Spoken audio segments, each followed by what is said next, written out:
Children struggle with learning and attention issues. Go from misunderstanding to understood.org. You're watching KETN, a service of your Kern County Superintendent of Schools office.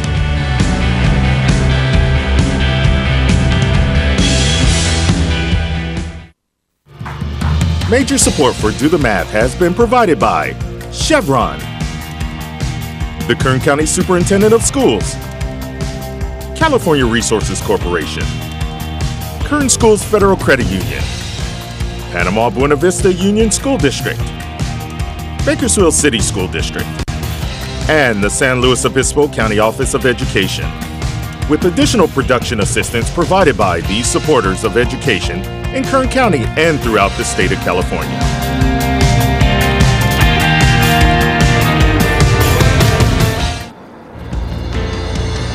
We are live today at Luis Sandrini Elementary School, home of the Saints, and we're here to...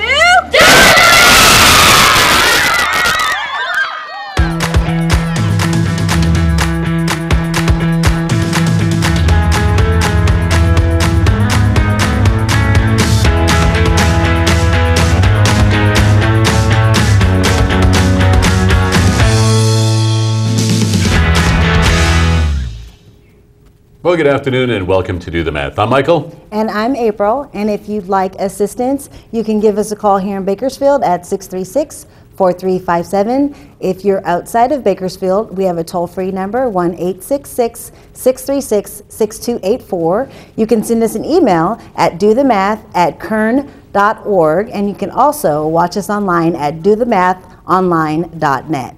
You can also look for us on social media, Facebook, Instagram, Twitter, and YouTube. All right, well, we have a lot of things to get to today. I know we have a lot of students waiting to get their phone calls on so that they can see it worked out live on TV. Yes. We have a very special guest in the studio. We'll be going out to Sandrini Elementary, but first, let's take a look at today's Math in the News.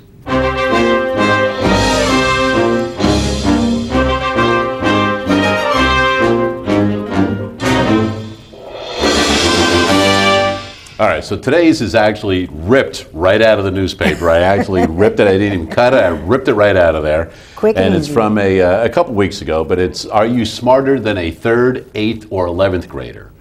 And they usually put these things out when they have standardized tests and things like that, so that way parents can kind of get an idea on some of the types of problems that students are needing to solve. So I figured, let's go right in the middle. Let's take a look at the 8th grader one. 8th grade. We won't even work these out. We're just going to reason through them and talk about them. All right, so let's look at the first one. We need to decide if it's true or false. That's a great mathematical practice, by the way. And you do that also in the junior high with the Yes. students, right? So here's the first one. We have the square root of 37 is less than 5 1/4. Now, the square root of 37 is not going to be an even whole number because the square root of 36 is going to be 6. So it's going to be a little more than 6 because it's the square root of 37. Correct. We don't even have to actually know what it is. We know it's going to be a little more than 6, and we know that 6 is not less than 5. Correct. So that first one is false. False. Agree with that? I do. All right, let's take a look at the next one right here. We have 3 times pi, and most students are aware that pi is 3.14, and some students know that it's 100 more decimals after that they have memorized. And I remember on the program one day we did it where some guy had 1,000,000 place values memorized or some ridiculous number like that. That's pretty tough. Let's just go with pi is 3. We'll just leave it at that. Just 3. Okay. Approximate. So 3 times 3, 9, is greater than 3 times the square root of 3. So the square root of 3 is approximately what? 1.7, 1.8. Right, 1.7. I think it's 1.75, so if you rounded it. So let's just say it's 1.5 even. Okay. Okay, let's even if we made it 2. So we know that 3 times pi would be 9. That is larger than 3 times the square root of 3. Which is 2. Which is 2. 6. Around there, so that's going to be 6. So we know that that second statement is true. So we've got false and true. So we've got false and true. The Okay. square root of 5. Well, we know that square root of 4 is 2. It's a little more than that. Right, so it's going to be more than 2. The other half of that is 5/7. That's not even one whole. All right? Correct. So we can see that the square root of 5, which is a little more than 2, is going to be greater than 5/7, which isn't even 1. So that statement is true. Agreed. Our final one, 15 divided by the square root of 10. So the square root of 10 we know is going to be approximately 3 something. Yes, So let's say it's 15 divided by 3, which would be about 5. correct. Is 5 greater than 8.38? It is not. It is not. So that one is false right there. And that is today's Math in the News. Just a little bit right there, things that you can look at the newspaper, standardized tests. And you don't have to actually work the problems out if you can just reason through them, and you can do it like that. As April said, we do have phone tutors available until 5:30 on most Tuesdays and Wednesdays throughout the regular school year. In studio with us right now, we have Ella. How are you? Good. What grade are you in? 4th. How is it? Good. Okay, so it's good. What's the worst thing about 4th grade? The PE is really hard. The PE? Oh my gosh, there Is are it too kids that hot go, oh, I outside? wish I could do PE all day, but you know what? So you would rather stay inside? Or you probably like doing PE, right? Yeah. But it's a little more difficult right now? Yeah. Okay. Well, you know what? We're going to have you do some work in a little while, all right? Okay. But right now we're going to go to the phones with our first phone caller of the afternoon. And Jordan, how are you this afternoon? I'm good. And you're in 7th grade? Yes. All right. As soon as you're ready, let's hear the math problem that you're working on. I am doing a math problem. It is -2/5 plus 4/5 plus -2.4.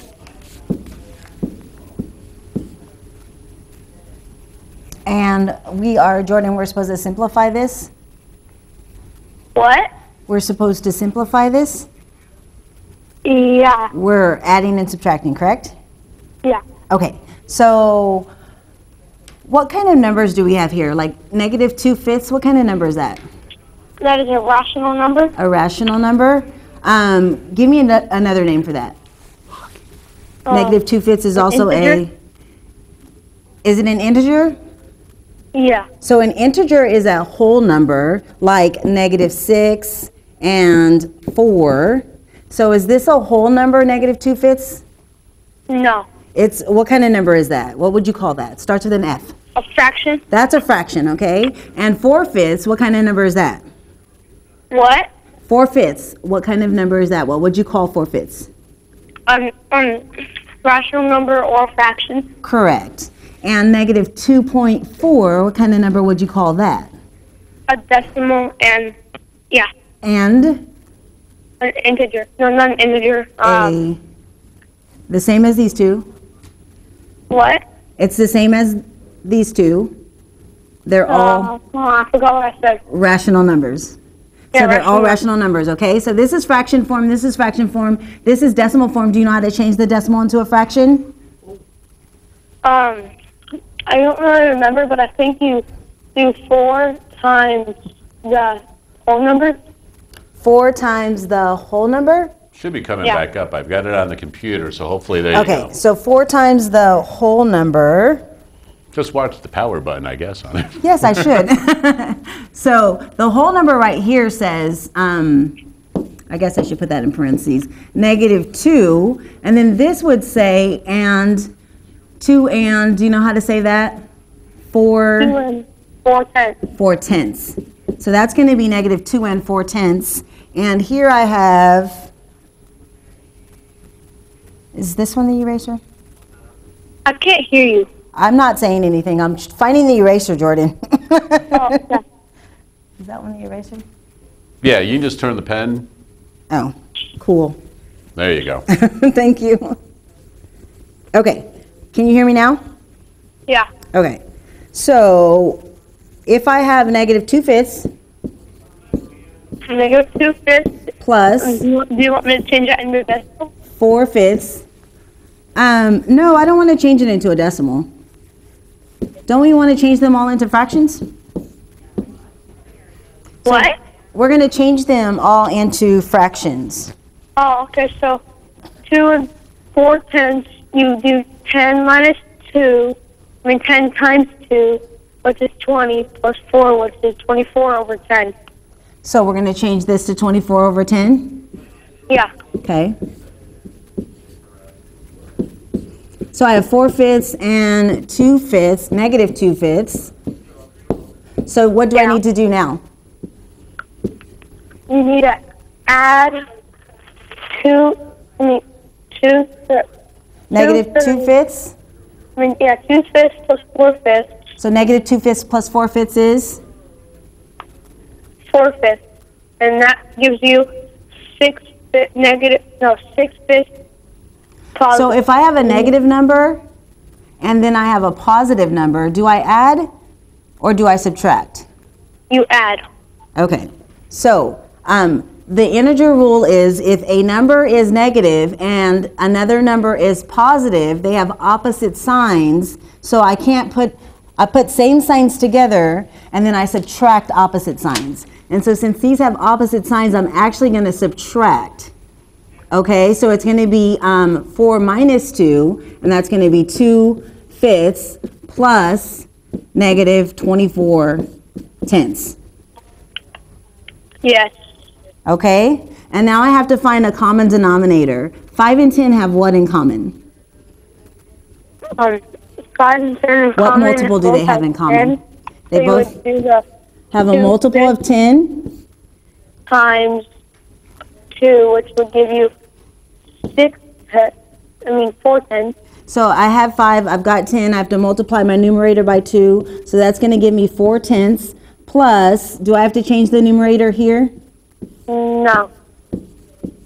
So do you remember what we should do? I have positive 4/10 plus negative 24/10. Do you know what we should do? You should just add it together and then simplify. Okay, so is positive 4/10 the same sign as negative 24/10? No. So I can't add them because they don't have the same sign. I should do what instead? You have to subtract them. Subtract. So 24 minus 4 is? 20.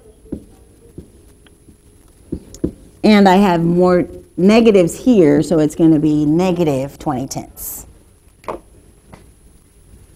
Okay? Oh, and then you change that into a whole number, which would be 2, right? Yes. Thank you, Jordan. Yeah, he Yes, you needed to do. simplify that, so that's what he needed to And you do. simplify that. There you go, nicely done. Great first problem right there. Because of that, we're going to send you to a game with the Bakersfield Condors. So congratulations on that. We hope you enjoy whatever game you do happen to go see. 636-4357 is the phone number. We do have phone tutors available until 5:30. We're going to put Ella to work, but first, we're going to head out to Sandrini and Mary Lou. We are live today at Sandrini Elementary School, ACE's after-school program, and I have a special guest with me. Why don't you tell everybody your name and what grade you're in? My name is Felix Ramirez, and I am in 5th grade. And Felix, what is your favorite thing to do? My favorite thing to do is play football. Are you on a football team right now? No. Do you like watching football? I do too. All right, but we have math, right? Which is probably another favorite. Yes? Okay, you're working on exponents. Yes? Yes. Why don't you solve this? Tell everybody how to solve that for us. Okay. So the way I do it is I don't look at the 0, but I multiply 10 times 9. So I'll put my 9 right here and then look at that 0. And then I'll come back to the 10 and look at how many exponents I need. And so if it's more than 3, or if I already have a 0, I'll put a comma and add the 3 exponents. So 90 times 10 to the third power, you have 90,000, correct? Okay, so again, in exponent, it's really not saying 10 times 3, is it? It's saying 10 times 10 times 10. So I'm going to solve it, but I'm going to solve it the long way. Okay, your way was kind of short, huh? It was kind of a trick.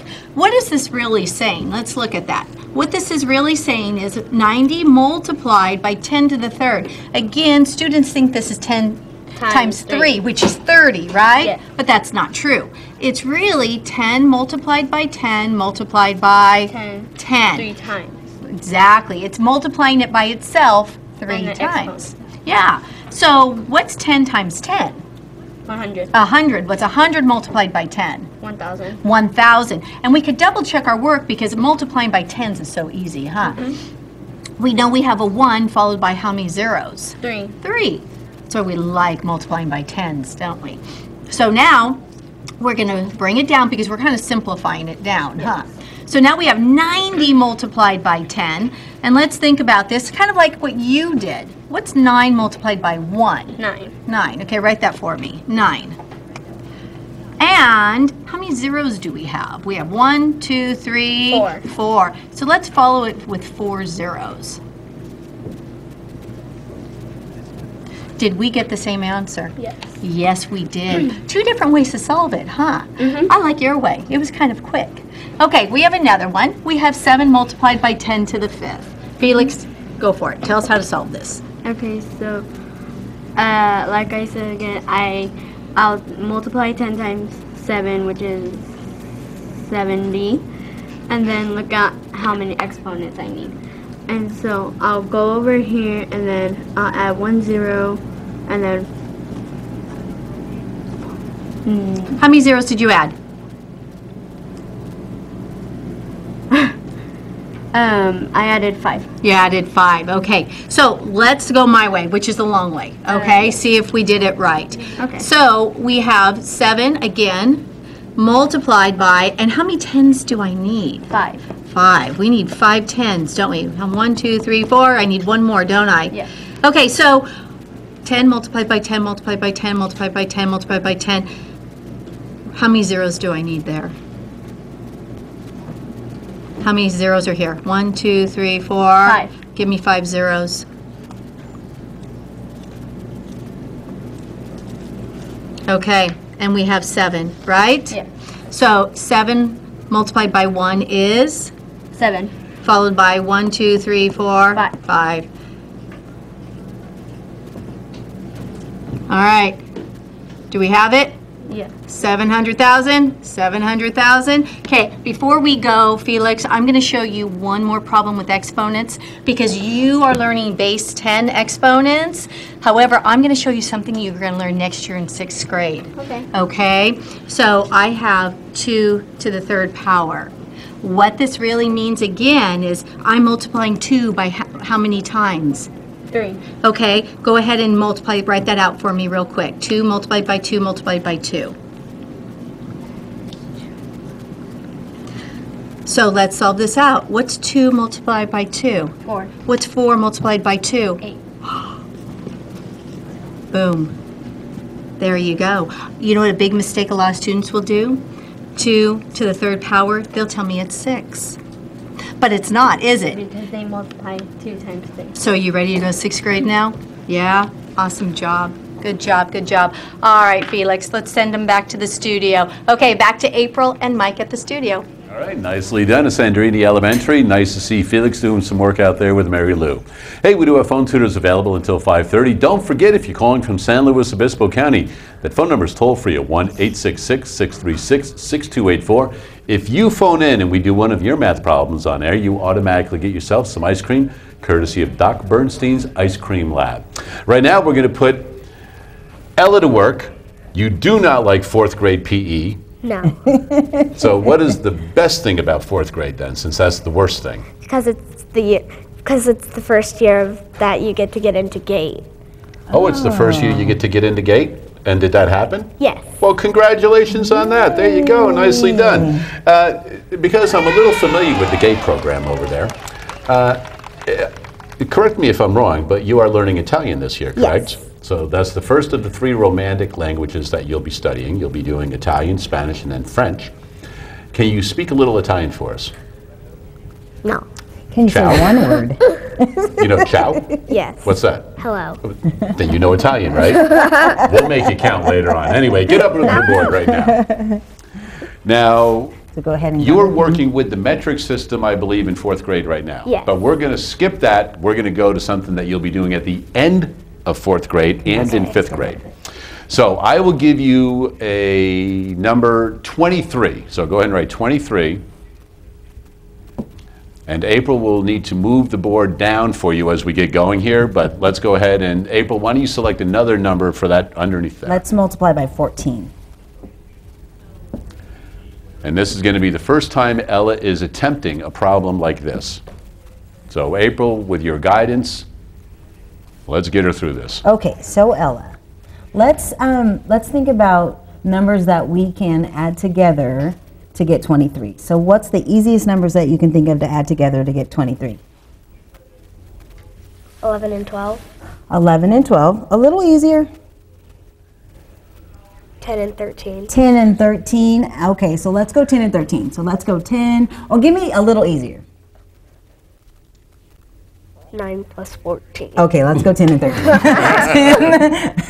I thought she was going to go 20 plus 3. I did too. Plus 13.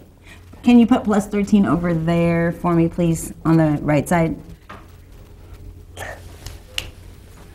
So we're expanding. 23 is 10 plus 13. Okay, so what about 14? What do we know about 14? Give me two numbers that we can add 10 together. 10 plus 4. Thank you. 10 plus 4. So let's write that underneath. 10 plus 4.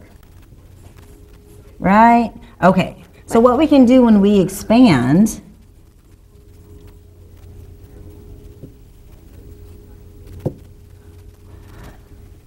let's multiply 10 times 10. You can draw a line underneath. Let's multiply 10 times 10.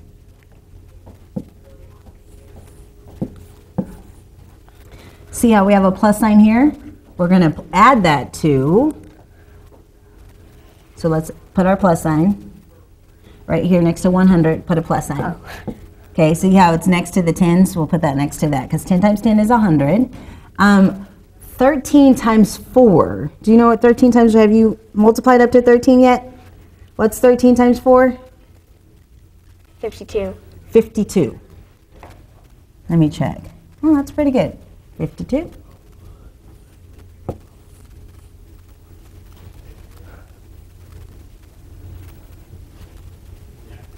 Like that? Yes. But I'm not sure if this is going to come out correct. Let's go ahead and add those two together. And 100 plus 52. Mike, can you help me out? I feel like 200. I got 212 before. Right, because it's going to be a little more than that. Because just think about 20 times 20 10 times is 10 200. is 200, yes. Right. So what you need to do is you need to go the 20 times 20 3. times 14 and then 3 times 14. Oh, yeah. So that's what I think happened. Great job, kiddo.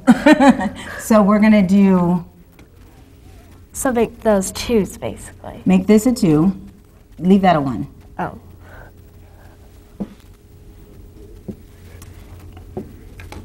Two. And then take that away.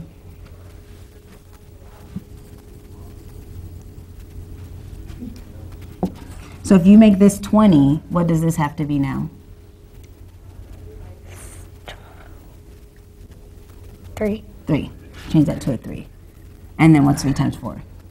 12. So you're going to go 20 times 14 and then 3 times 14. Okay, so I'm going to go 20 If that's times, what you're...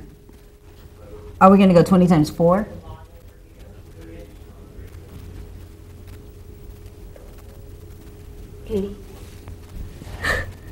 Let's go to an 80. So let's get plus 80. Wrong side. And then we'll go 10 times 3. 30. So plus 30. So can we add all of those together? Yes. Okay, what do we get when we add them all together? You can stack them on top of Okay. one another and add.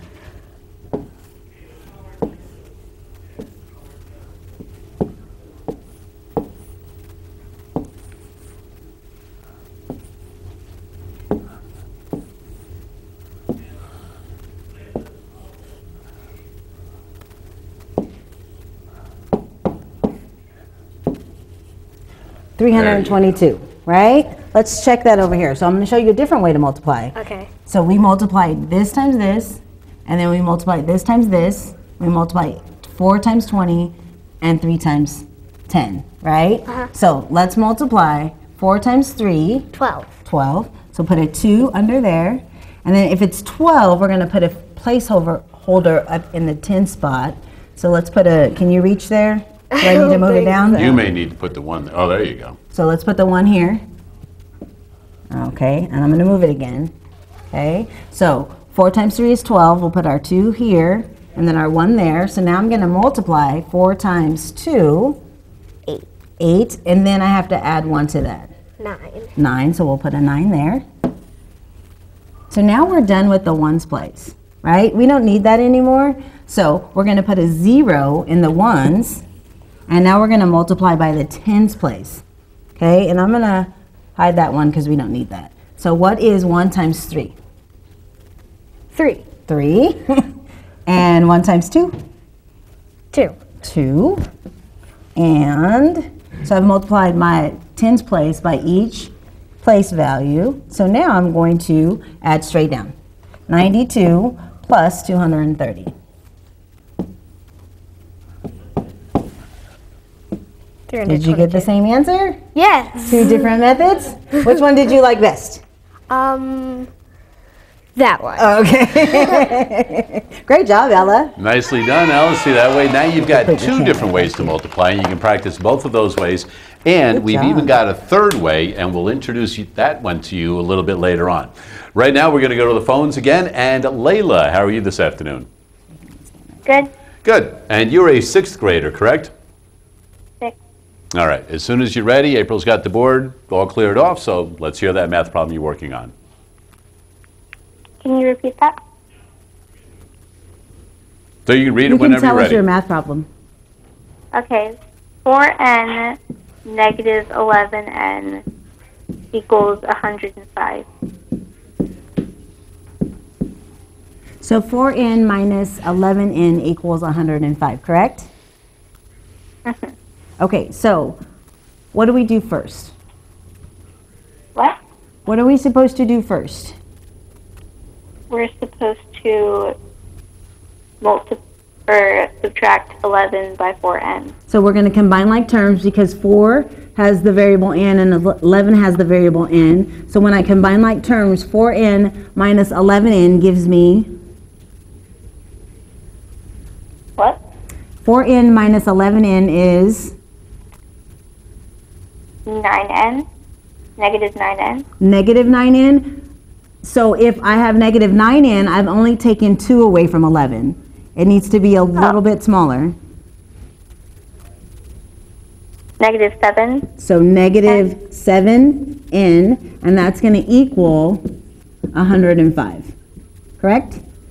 Correct. Okay, so now I have negative 7n equals 105. How should I undo my operation? How do I get n isolated all by itself? You subtract. So what does subtraction look like? Where does subtraction fall when you see it in a problem? So right here we're subtracting, right? Yeah. So what's on the right of the subtraction? What's this number right right? here? What's on the right of your subtraction sign? 11. Correct. What's on the left of your subtraction sign? 4. Okay, 4n. 4n. 11n is on the right and 4n is on the left. So with subtraction, it's between 2 things, right?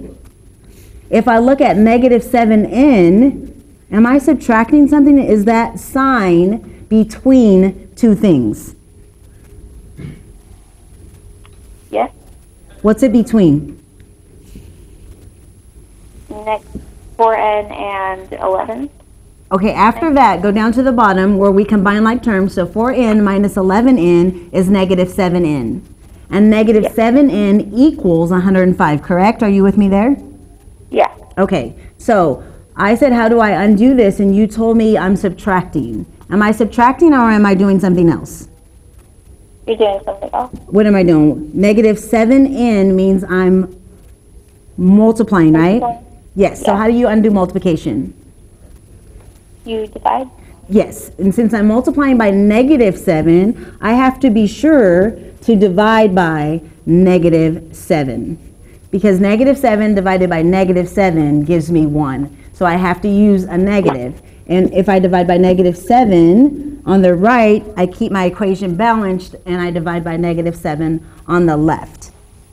And 105 divided by negative 7, is it 105 or negative 105? Is it positive 105 or negative 105? Positive. Positive? Okay. So positive 105 divided by negative 7 gives me, I can go 7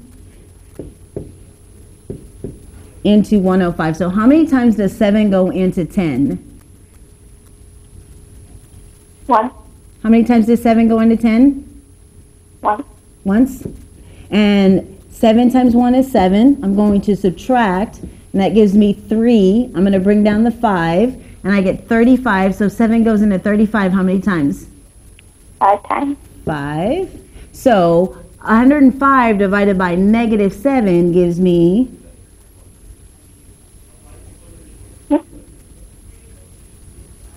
105 divided by negative 7 gives me, how many times did 7 go into 105?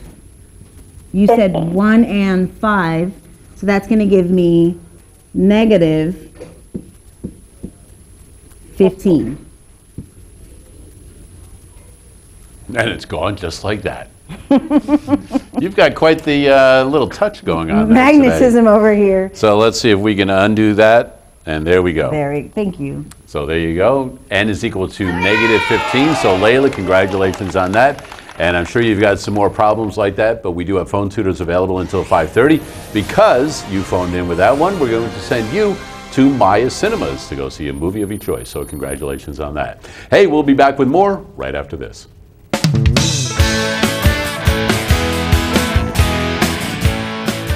Today we're in Ridgecrest. We're at Las Flores Elementary School, and today we're here to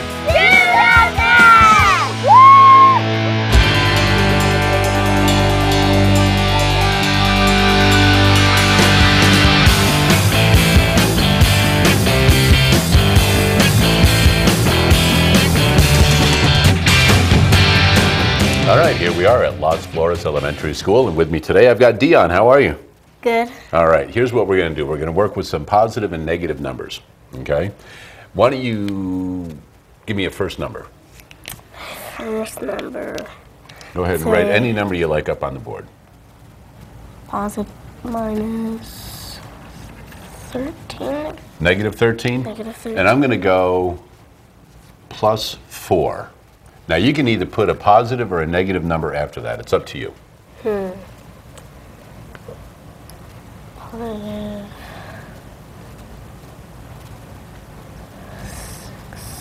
Plus 6. And I will go, I'm going to put a plus 7 here. Now, you can go on either end, positive or negative. It's up to you.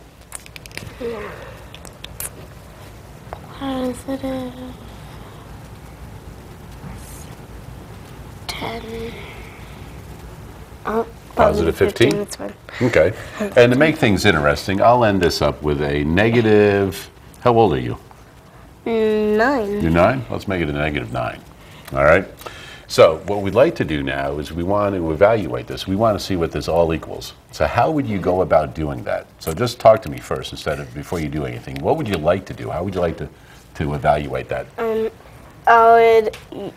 I would bring this down, and then I would add the negatives first together. Okay. That is awesome. So why don't you go ahead and do that first? If you want, there's 2 seats over here, so you guys can. 2. And then, oh my God. You need the eraser? Here we go.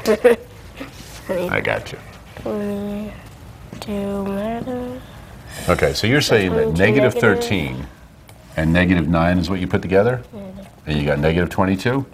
22. Perfect. Now what? Now, negative 7, 9, 10, 11, 12, 13, 14, wow. 15. So I'm adding all the positives. Okay. 6 plus 7 equals 7. So 7, 8, 9, 10, 13, 14, 15, 16, 17, 18. Good. 28, so that equals 28. So here, we had the 15. So why don't you cross out the 15? Just put a line through it. The 6, the 7, and we already did the 13 and the 9, so what's left? The 4. Okay, and where should that go? In the positive. There you go. So just go ahead and put it underneath that one and add it to that. 4.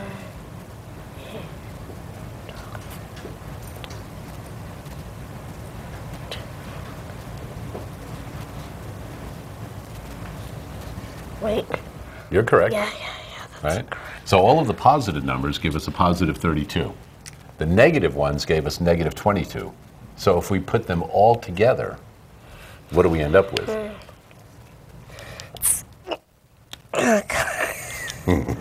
Right. 20 is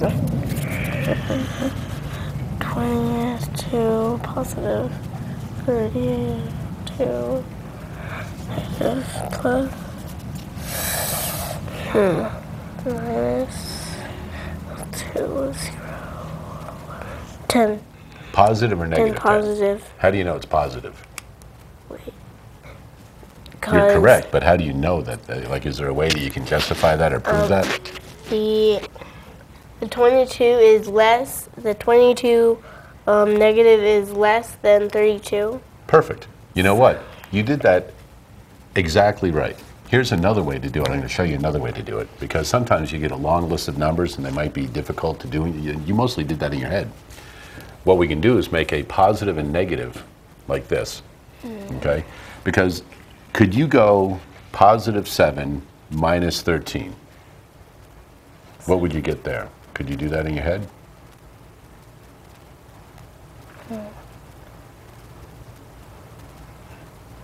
Okay.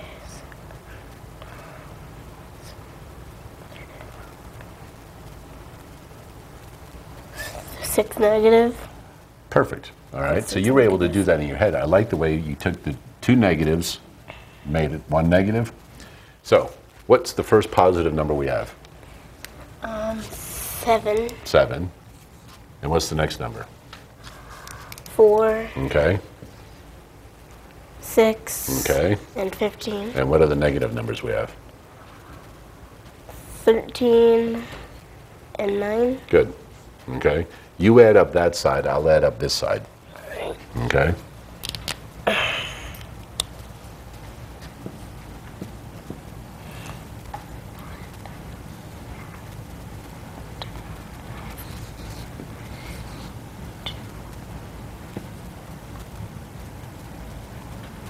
There you go. Now, this side added up to 32. That was 22. Which one is larger? 32. 32. What's the difference between 32 and 22? 32 is 10 times more than 22. It's 10 more, isn't it? Right? And the sign above it is positive. So that way we know that this whole thing is 10 more than that one. You did it 3 different ways now. Dion, nicely done.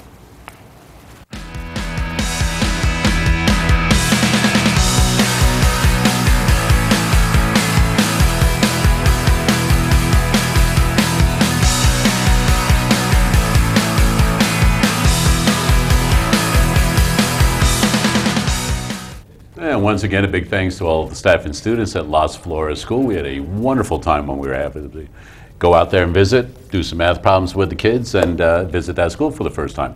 We do have phone tutors available until 5:30. We'll work with Ella again, but first we're going to head back out to Sandrini Elementary and Mary Lou.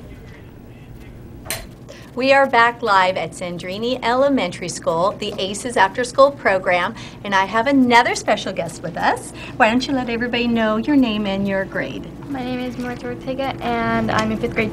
Okay, what is your favorite thing here at Sandrini Elementary? I like to do math in class. Oh, yes, and we got math, don't we? Okay, but before we go on, at the break we were playing a game, huh? And I gave you guys 5 numbers, and you had to make them equal 20, and you solved it, didn't you? It was pretty amazing. It was kind of tough, huh? But once you got it, it was awesome. Okay, so we have a problem right behind us, right? And you are dealing with order of operation. Yep. Okay, so order of operation, we need PEMDAS, right? So we have our, do you know what the P stands for? How do you Parentheses. Parentheses. E. Exponents. So we have parentheses, exponents, and then we will either multiply or divide, whatever comes first, left to, right? And then the last thing we always want to do is add or subtract. Okay, so we need to focus on this to help us here, right? Here's our problem. So we got quattro dici plus quattro multiplied by quattro minus nove. Oh, that's for Mike, a little Italian. Okay, so again, we have 14 plus 4 multiplied by 4, subtract by 9. So the first thing we need to do is? Multiply the parentheses. Very good, let's do that, go ahead. 4 times 4. 4 times 4 is 16. Okay, so we have our 16, right? So we solved the parentheses, so let's bring down our other numbers. So you want to bring down your 14 and your plus sign, and we want to bring down our? 9. Minus 9. Okay, so let's bring it down. So let's do our 14 plus, plus, don't forget your 16 there. And then we have our minus 9. So are we going to add first or subtract first? Add. Add, right? Because it tells us whatever comes first, left to? Right. Okay, so let's add our 14 plus 16. 14.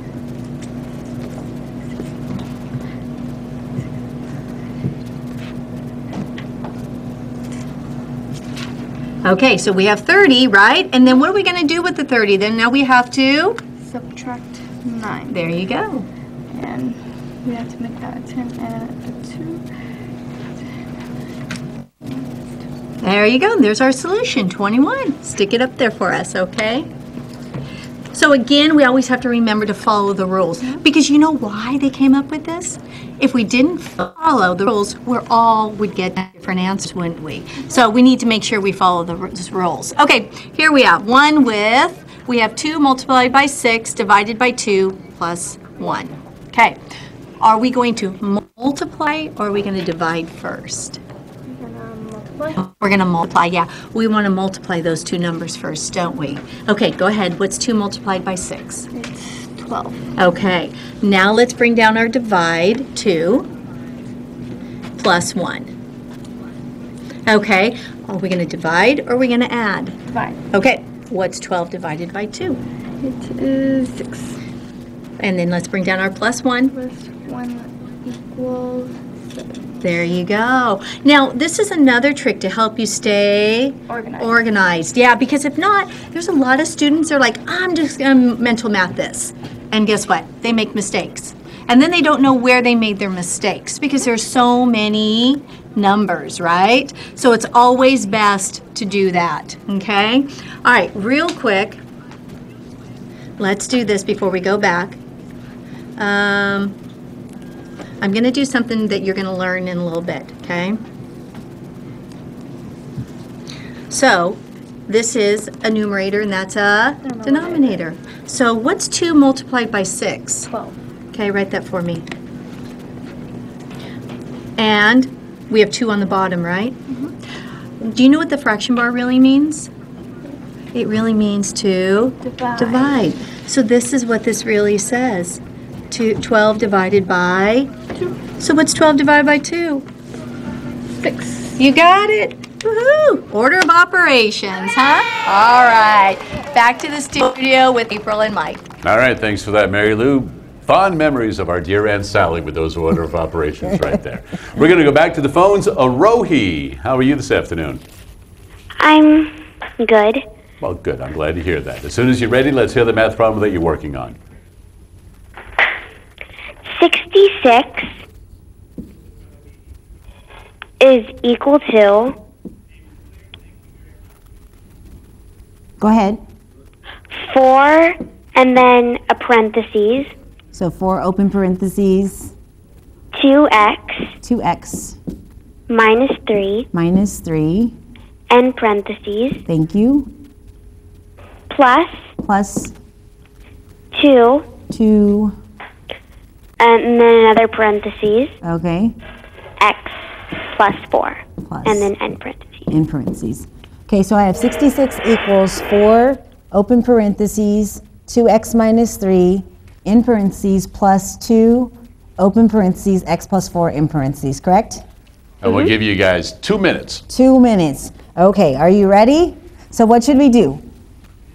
I have 66 and that's going to equal, with this 4, what should I do? You should multiply it by the 2x. I'm going to multiply it by everything inside the parentheses, so 4 times 2x is? 8x. And then I have to also multiply 4 times?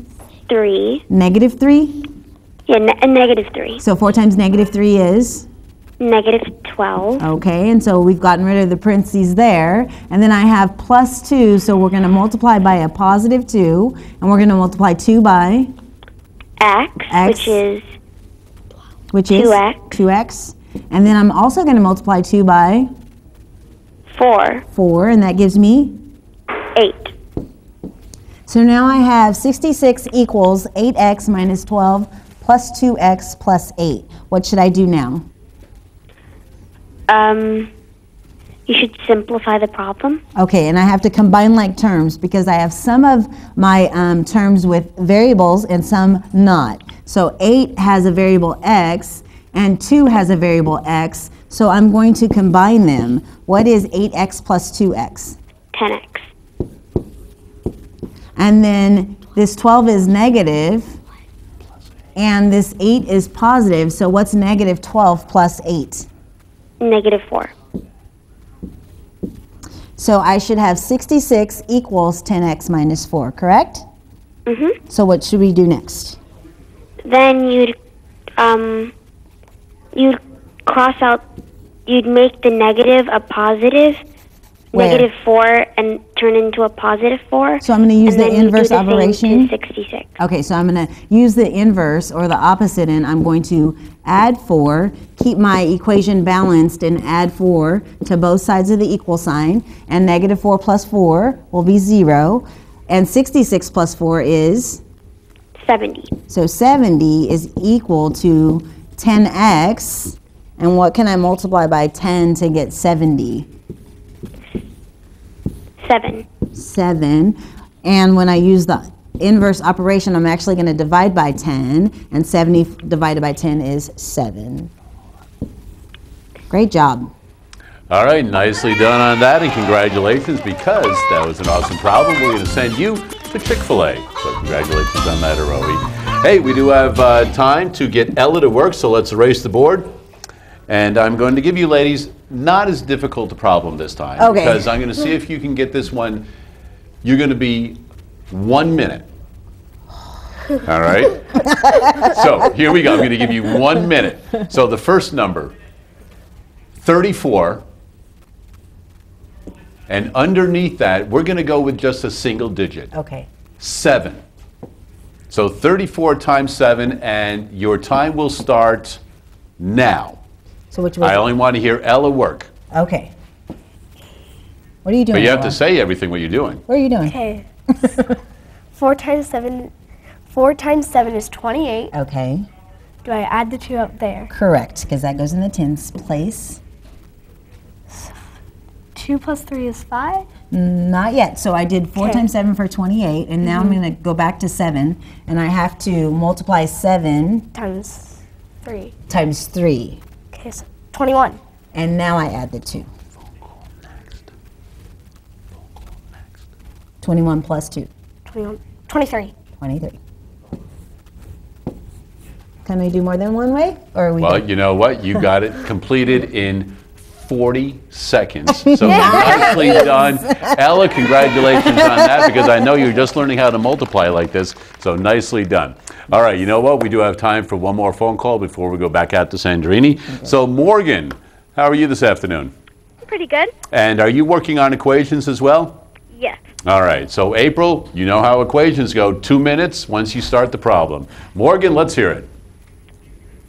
2n minus 5n plus 13 plus 9n equals 67. So Morgan, what should we do first? So you need to put it into the first line. The first line? Should we combine some things first? Yes, the n's. All the n's, all the numbers with n's. So I'm going to combine 2n with negative 5n and 9n. So when I combine, what's 2n minus 5n? Negative 3n. And negative 3n plus 9n?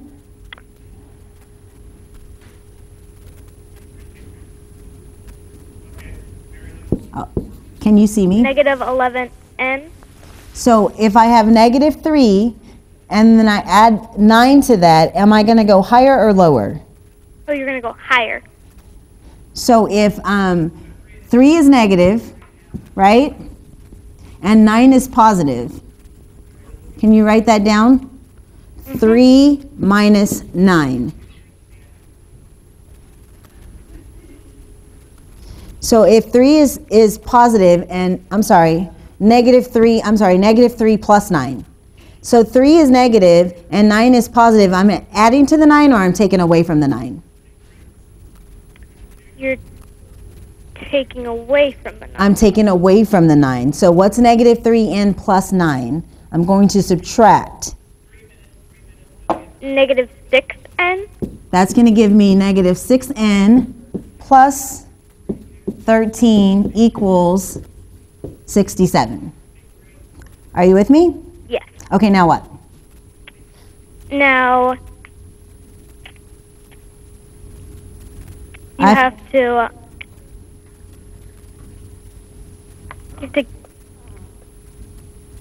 So am I going to touch the negative 6n or am I going to use the opposite of the 13? Can you repeat that?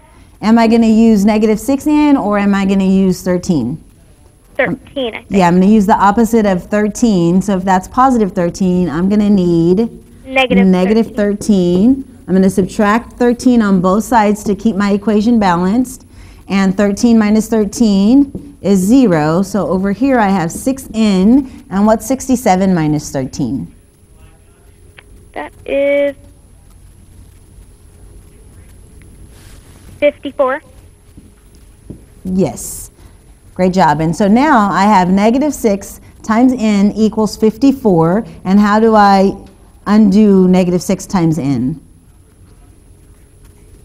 You, What's the opposite of multiplication? division. So I'm going to divide by what number? 6. What number am I multiplying by? What's number is being multiplied by n? What's the sign on that 6? Negative. So I have to divide with the same sign. I have to divide by negative 6 on both sides of the equal sign, and n equals 54 divided by negative 6, which gives me... Let me get these out of there for you and see if we can pull up. There we go. What does that give me? 54 divided by negative 6. That negative 9. Yes. Great job, Morgan. There you go. Nicely done. Morgan has got herself entered into a drawing for a couple of tickets to CSUB Athletics. So we'd like to thank those guys. And you know what you've won? You've also received a meal courtesy of our friends at Johnny Rockets for coming in today. So you can go over to see Lydia, get your full belly on over there, all right? So congratulations on that. We have a moment, so we're going to head back out to Sandrini Elementary and Mary Lou.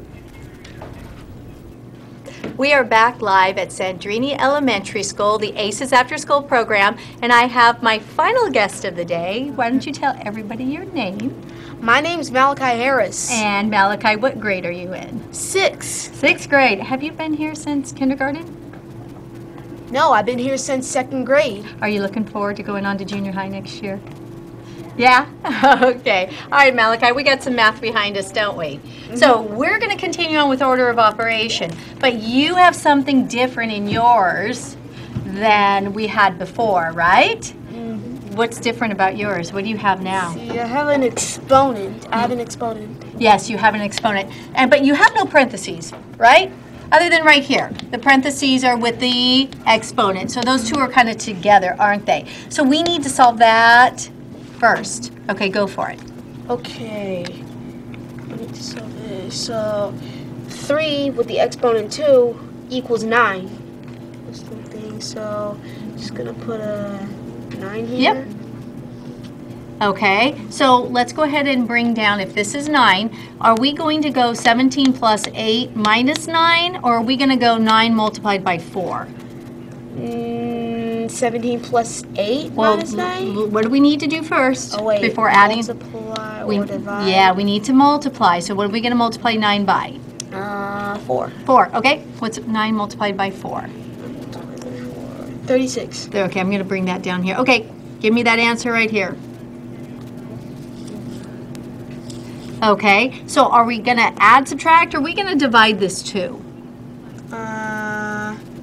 Looking over here. Add, subtract? What do we want to do? Yeah, divide. We want to divide, so let's bring down our divide by 2. Divide that for me. What's half of 36? What do you think? Let's see. We'll put 36 in the house. I know, 36 in the house and 2 out on the door. Let's see. 2 can go into 3 one time. Okay. So minus 1. Well, 1 times 2 is what? Oh. 2, right? 2. Okay. But you are right. I'm going to move your line. It does equal 1. Let's take that off. Now bring down your 6.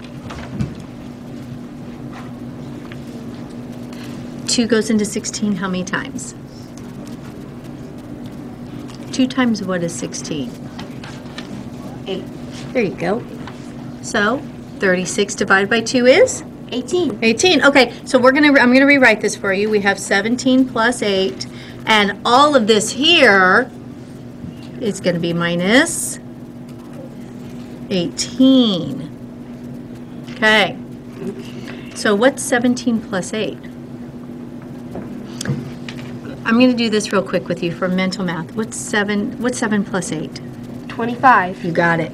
Bring down 25. And minus 18. Real quick, what's 25 minus 18?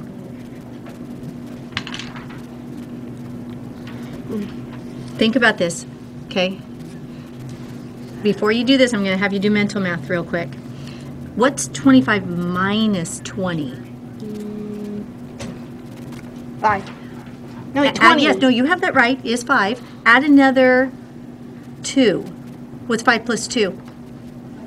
7. There you go. Guess what our answer is? 7? 7. You got it. It is 7. So up here, just put equals 7, kiddo. All right. High five. Awesome job. All right, remember your PEMDAS always, okay? All right, it has been another great visit here. Always fun at Sandrini Elementary School. I'd like to thank the ACES After School Program for having us come out today. And that's all for today. So I'm sending it back to the studio to Mike and April. All right, thanks for that, Mary Lou. Well, you know what? You had some great students to work with. So did we in studio. Right now we have Ella. She has accepted her ambassadorship, and this is her new uniform. So congratulations on that. So you knew you were going to get a uniform, didn't you? All right. You have one final duty. You need to figure out which one of these students that has phoned in to go to the CSUB. So here we go. And the winner is? Morgan. Morgan, congratulations. You won 2 tickets to CSUB Athletics, any event of your choice. Until we meet again, continue to do the math.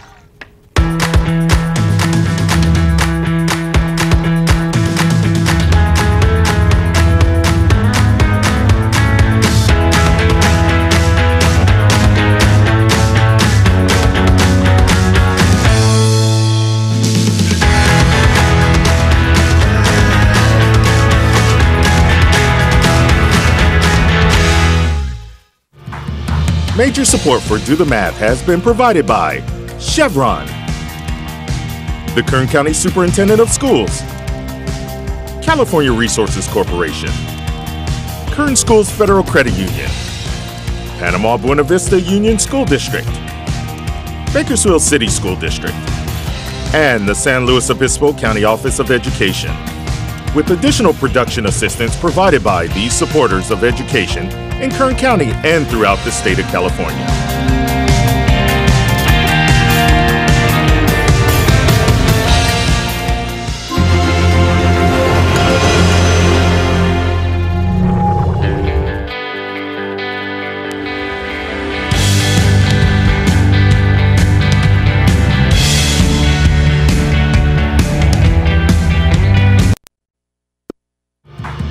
Major support for Do the Math has been provided by Chevron, the Kern County Superintendent of Schools, California Resources Corporation, Kern Schools Federal Credit Union, Panama Buena Vista Union School District, Bakersfield City School District, and the San Luis Obispo County Office of Education, with additional production assistance provided by these supporters of education in Kern County and throughout the state of California.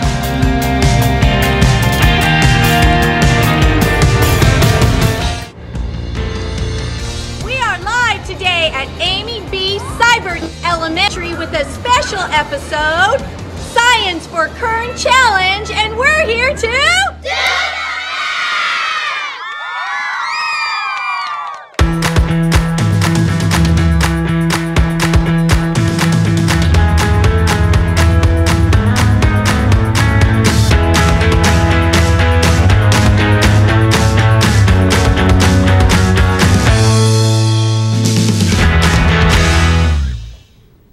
Well, good afternoon and welcome to Do the Math. I'm Michael. And I'm Jesus. If you'd like to reach us by telephone, the number in Bakersfield is 636-4357. And if you're in San Luis Obispo, call us toll free at 1-866-636-6284. You can also reach us by email at dothemath@kern.org or watch us online at dothemath.net.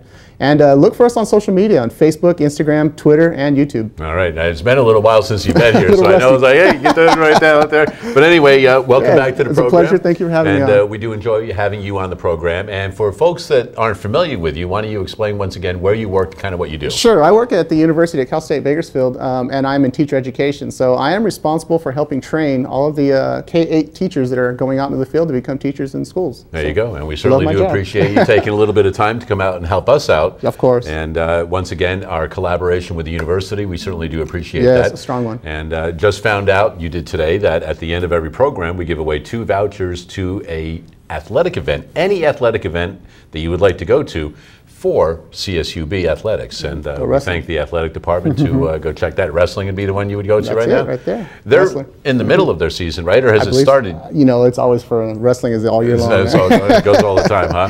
Well, you know what? We do have a lot of things going on this afternoon. As Jesus let you know, we do have phone tutors available until 5:30 on Tuesdays and Wednesdays throughout most of the regular school year. We do have a very special guest in studio. We'll be going back out to Seibert Elementary and checking out Science for Kern with Michelle and see what they're doing this afternoon. But before we get to all of that, let's first take a look at today's Math in the News.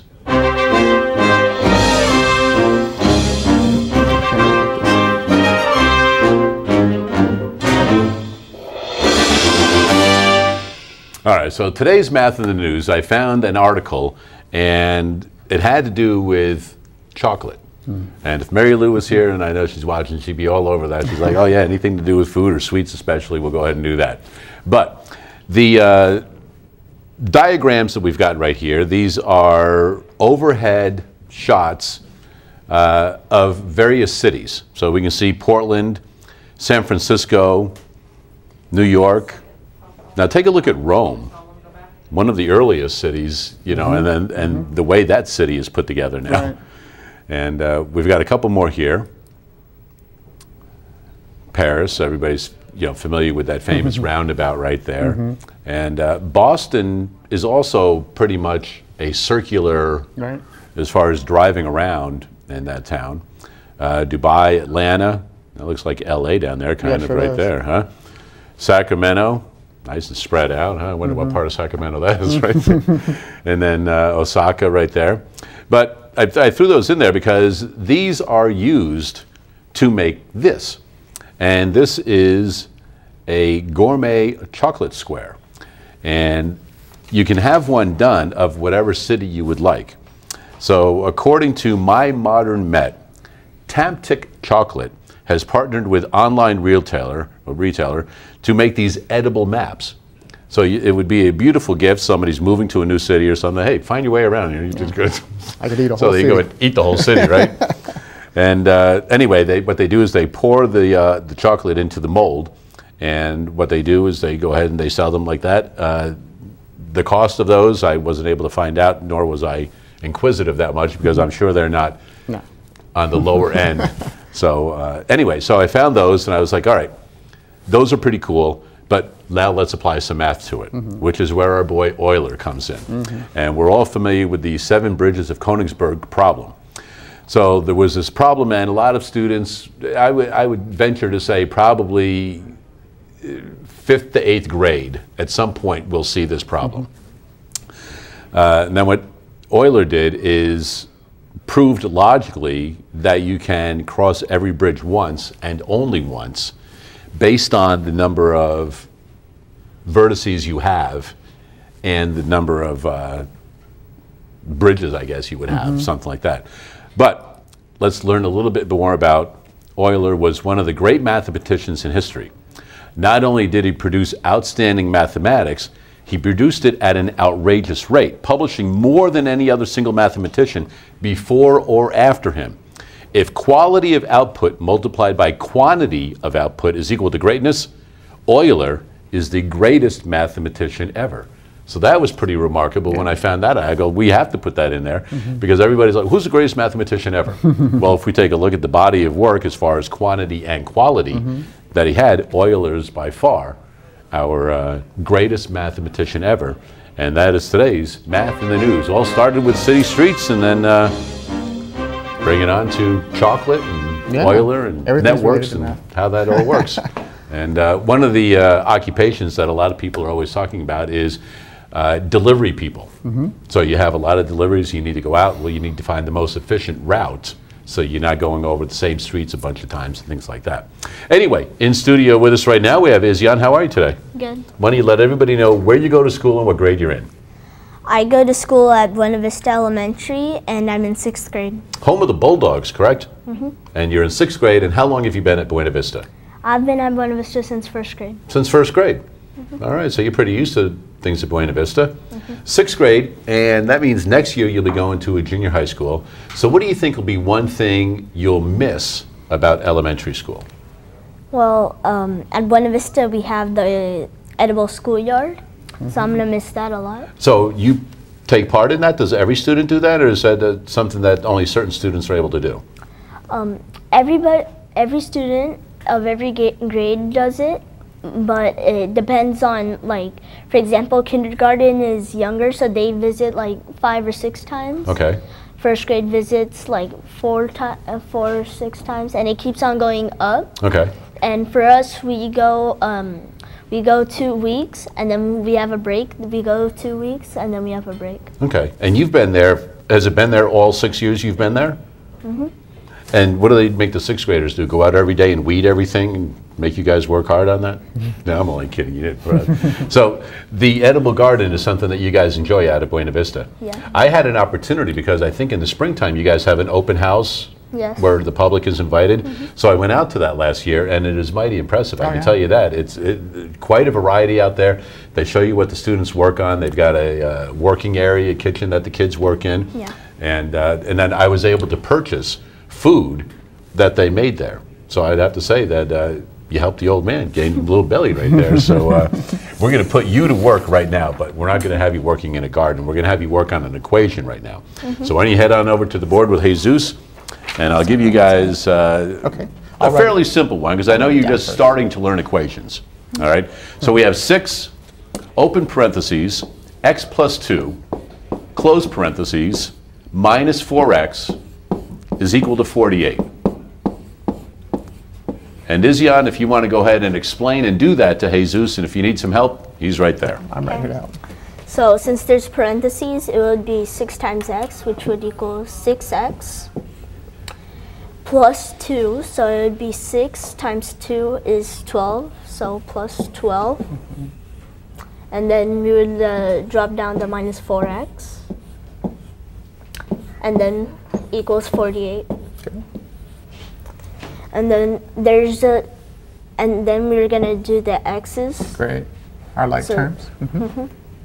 So then we're gonna do it. So this one's a positive and this one's a negative. So it's gonna be 2x plus 12 equals 48.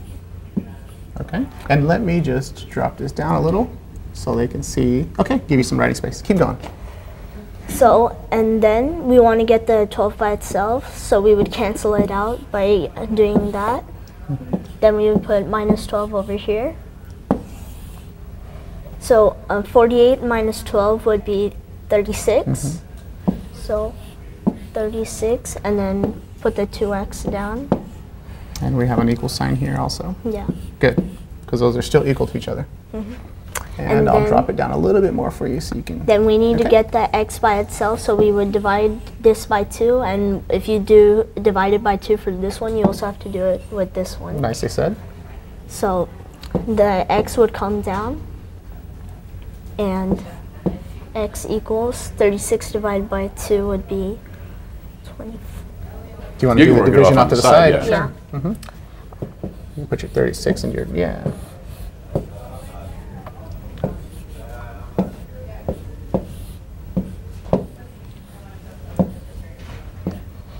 It goes into 16. 3 times 8, 2 times 8. Yeah, it goes in 8 times. 8 times. So be 0. So 2 goes into 36. 18. So 2 goes into 36 18 times. 18 times. So it would be x equals 18. 18. Okay, and we always, I like to put a box around our answer to show, because all this work, it helps it stand out. Yeah. Nicely done right there. Well done, Izzy. All right, 636-4357 is the phone number. We do have phone tutors available until 5:30, but right now we're going to go check out Seibert Elementary and Science for Kern.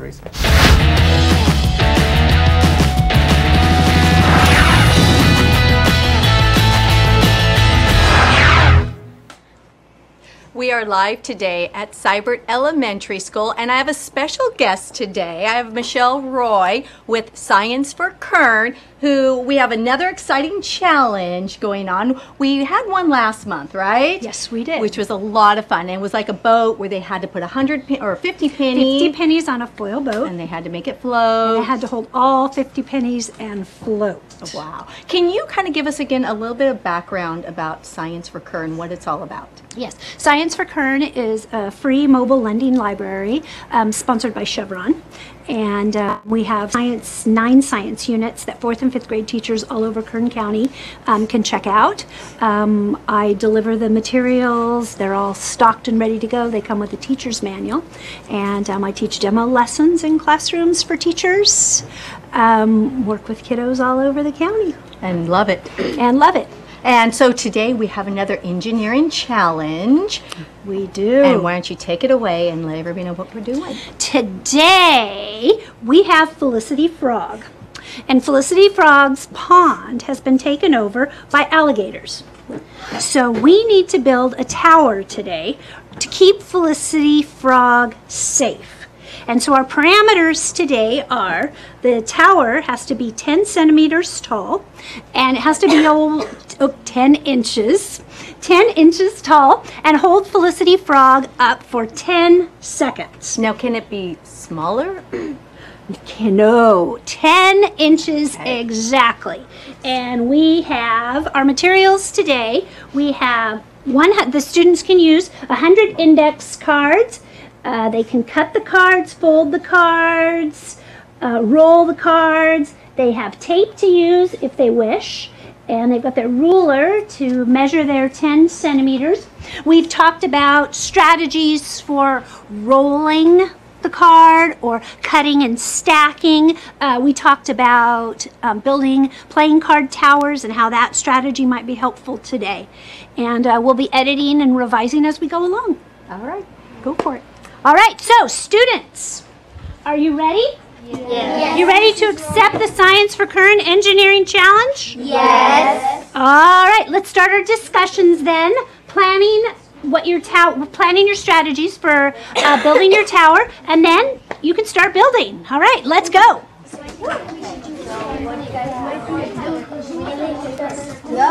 I think we should we can roll it, hold it. We should roll it. Cut it. If we roll it, it's kind of like better. What we could do is roll it and then put. Could you do some rolling and some folding? Yeah. Yes. You don't have to use the same strategy for the whole tower. But we do it like this, so we stack it like a card type. So, how would it stand up? What are we thinking about here? We're thinking about rolling it and stacking it. Okay, so do all the cards have to be rolled if you choose rolling as a strategy? Would you roll all the cards, or could you have some rolled and some folded? Yeah. Yes, you can use a variety of strategies for your cards if you find that to be successful. We're gonna put all of our ideas together, and so that way it'll be long ways, and it'll still hold Felicity the Frog up, and even though she does fall down, she'll still be safe and get caught. Well, I'm very interested to see if this works out. All right, good luck to you.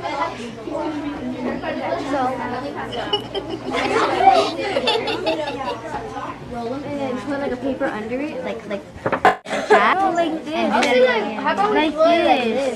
You should make it like this. Like we make we make 6 of those and we put it like at the bottom for like the base, and we start doing that idea with the circle and then we paper.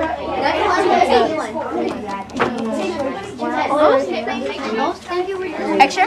Yeah. Okay, How many cards do you each get? We got 10. We got 10, so we can try out like what do we want to do, like a short one, and then let's see if we can combine it together. Okay. So let's start. Okay. Oh wait, flip it over. Go around the table and I think let's put it in the middle, and so everybody can see. Okay, so I think I'm gonna roll it. What are you doing, Priscilla? Okay, while they are working on their strategies and trying to figure out practicing what's going to work best, we're going to be going back to the studio, and then in between you could check us out live on Facebook to kind of come back in to see what they have been working on. So we're going to send you guys back to the studio now. All right, thanks for that, Mary Lou. We will see how that progresses in just a few moments. 636-4357 is that phone number. We do have phone tutors available until 5:30. Izziana will be doing some more work, but first we're going to go to the phones and speak with Morgan. How are you today? Good. And you are a 6th grade student, correct? Mm-hmm. All right, as soon as you're ready, let's hear the math problem that you're working on. Okay. So Mrs. Bennett has graded 20% of her 150 students' papers. How many papers does she still need to finish grading? Okay, so I'm going to write down just a few of the details. You said that she's graded 20% of the 150 papers. Mm-hmm. How many more does she need to grade? Is that what you're saying? Yes. Okay, I can so tell you 80% of the 150.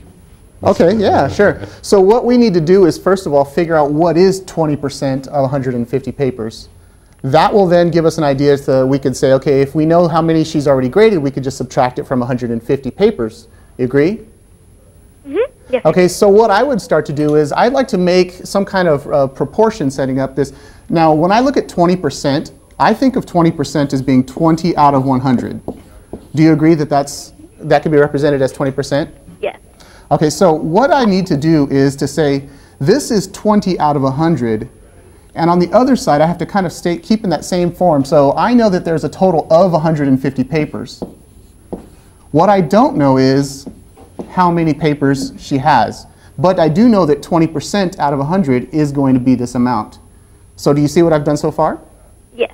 Okay, now what I would say is if we were to like cross multiply this, so we could actually solve, instead of using this question mark, I'm actually going to put a variable. Are you familiar with seeing letters in your homework? Yeah. So variable x just stands for an unknown. We don't know what it stands for. I also like canceling or simplifying this 20%. So 20 out of 100 is the same as 2 out of 10. It'll just make our math easier. Are you okay with that step? Mm-hmm. Okay, so what I'm going to do now is just go and multiply 2 times 150. So I'm thinking of 150 twice, or doubled. Do you know what 150 doubled is? Think of it like 15 plus 15 and just add zeros behind it. So 150. 300? 300, perfect. A little mental math there, huh? And now 10 times x is just going to be what I write down. I'm going to say this is 10 times some unknown mystery number. So when I put 10x, I'm just saying 10 times x. All right? Now what we have to do is say, I want to know 10 times some number that's going to give me 300.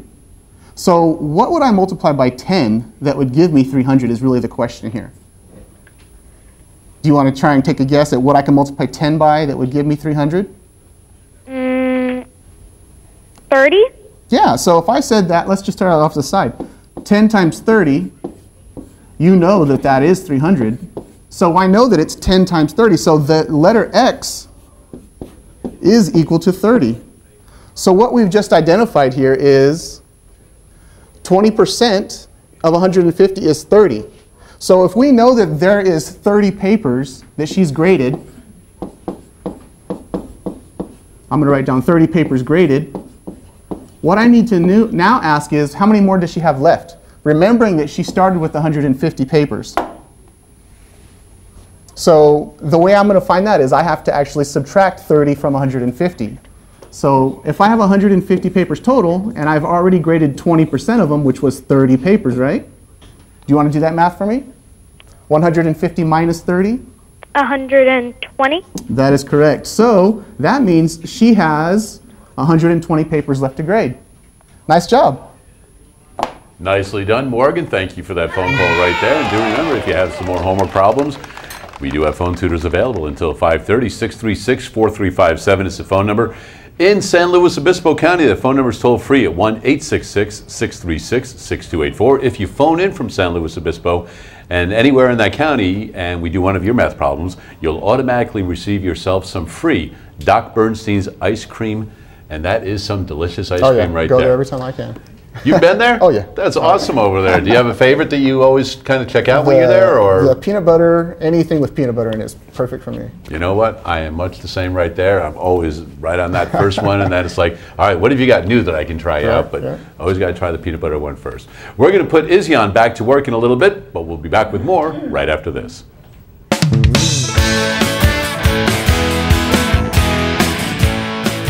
Today we're in Ridgecrest. We're at Las Flores Elementary School, and today we're here to Today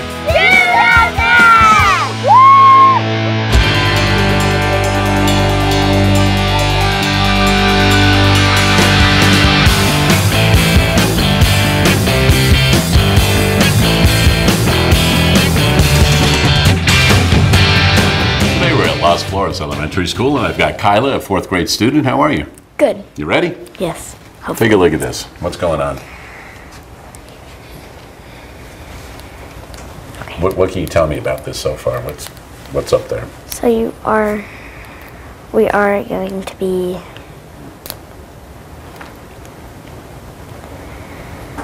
We're going to be adding something? Yes. What else? Timesing and minusing. There you go. So we've got a lot of operations we're going to be doing here. Yes. So this is going to be up to you how difficult or easy this problem is going to be, because you're going to put numbers in there. I'll put some in too. All right. So choose a number between, let's say, 3 and 9. 4. 4. Put it anywhere you like.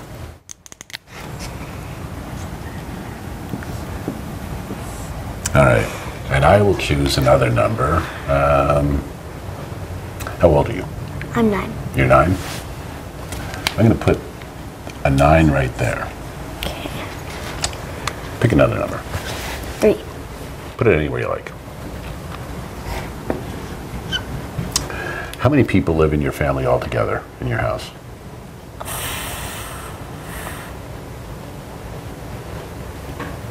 Six. I will put the 6 right there. You get to choose the last number. Make it a good one.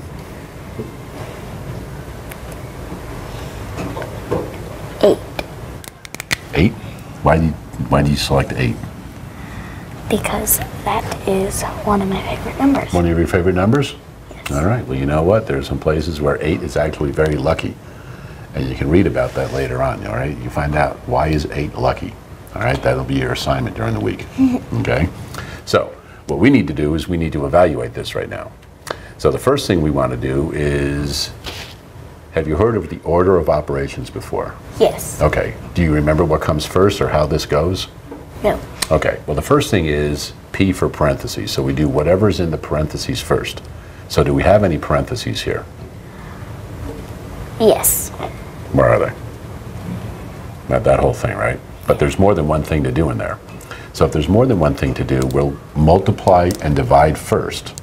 Is there any multiplication or division in there?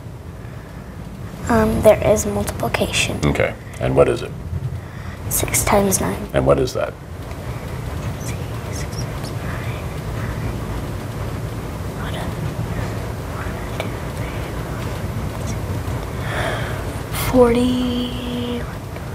44. Close. 54.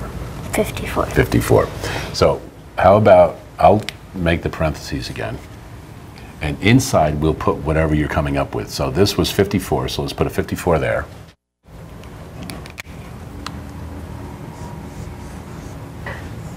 And what do we have to do with the 54 now that we've done this?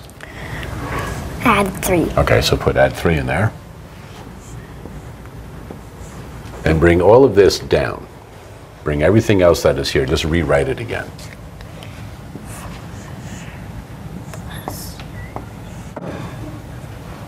Right. So now, let's finish up the parentheses. What do we have? We have 54 plus 3. And what is that? That is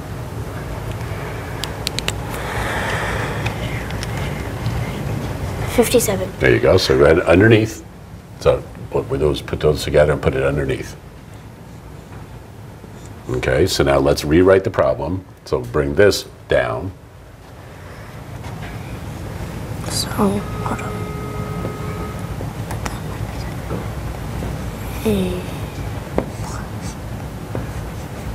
Good. So right now, what do we have? What's the whole thing we have to work with? 4 plus 8 minus 57. Okay, so now we have gotten rid of the parentheses. Yes. We had no exponents in this problem. Have we done all multiplication and division? Yes. Yes. So now we add and subtract going from left to right. So what is the first thing we have to do now? We have to add these two together. All right, so go ahead and add them together.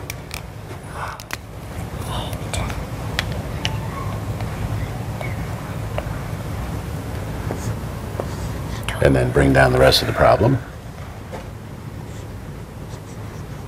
So now we have 12 minus 57. And you can't do that. Well, we can do it. Well, yeah. But it won't turn out to be a positive number, right? Yes. So when you saw that, you said, we can't do that. Why did you think that at first? Because you can't, this way, you can't do it 12 minus 57. Because you'd end up with a negative number, right? Yeah. Okay, so that's what you were thinking about. I mean, we can do it, but we're just going to end up with a negative because the 57 is the larger value, so we know it's going to be negative. Yes. So instead of going 12 minus 57 and doing it that way, can you think of another way that might be easier? 57 minus 12. Yeah, try that. Go ahead and work it out on the side if you need to, or if you can just do it in your head, whatever.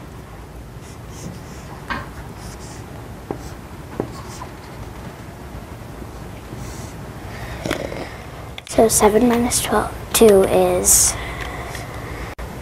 5. Right. Then 5 minus 1 is 4. Perfect. So we know that this is all going to be 45. Yes. But is it going to be positive or negative? Because which had the bigger value? That is. So what is the final answer going to be? Negative. Negative 45. So go ahead and write that down there.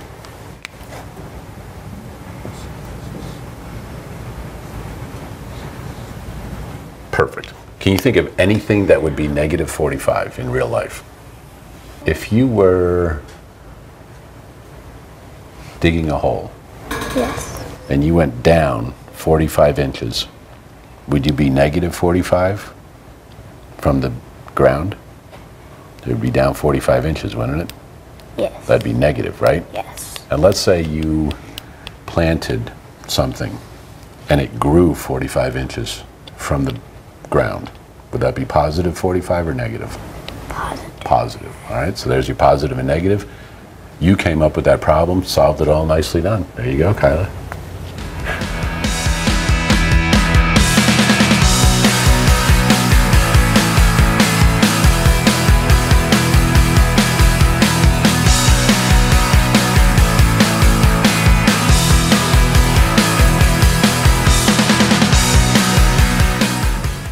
And once again, a big thanks to the staff and students at Las Flores School. We had a wonderful time working with the students out there. Hey, we do have phone tutors available until 5:30, but right now we're going to check out the progress at Seibert Elementary and Science for Kern.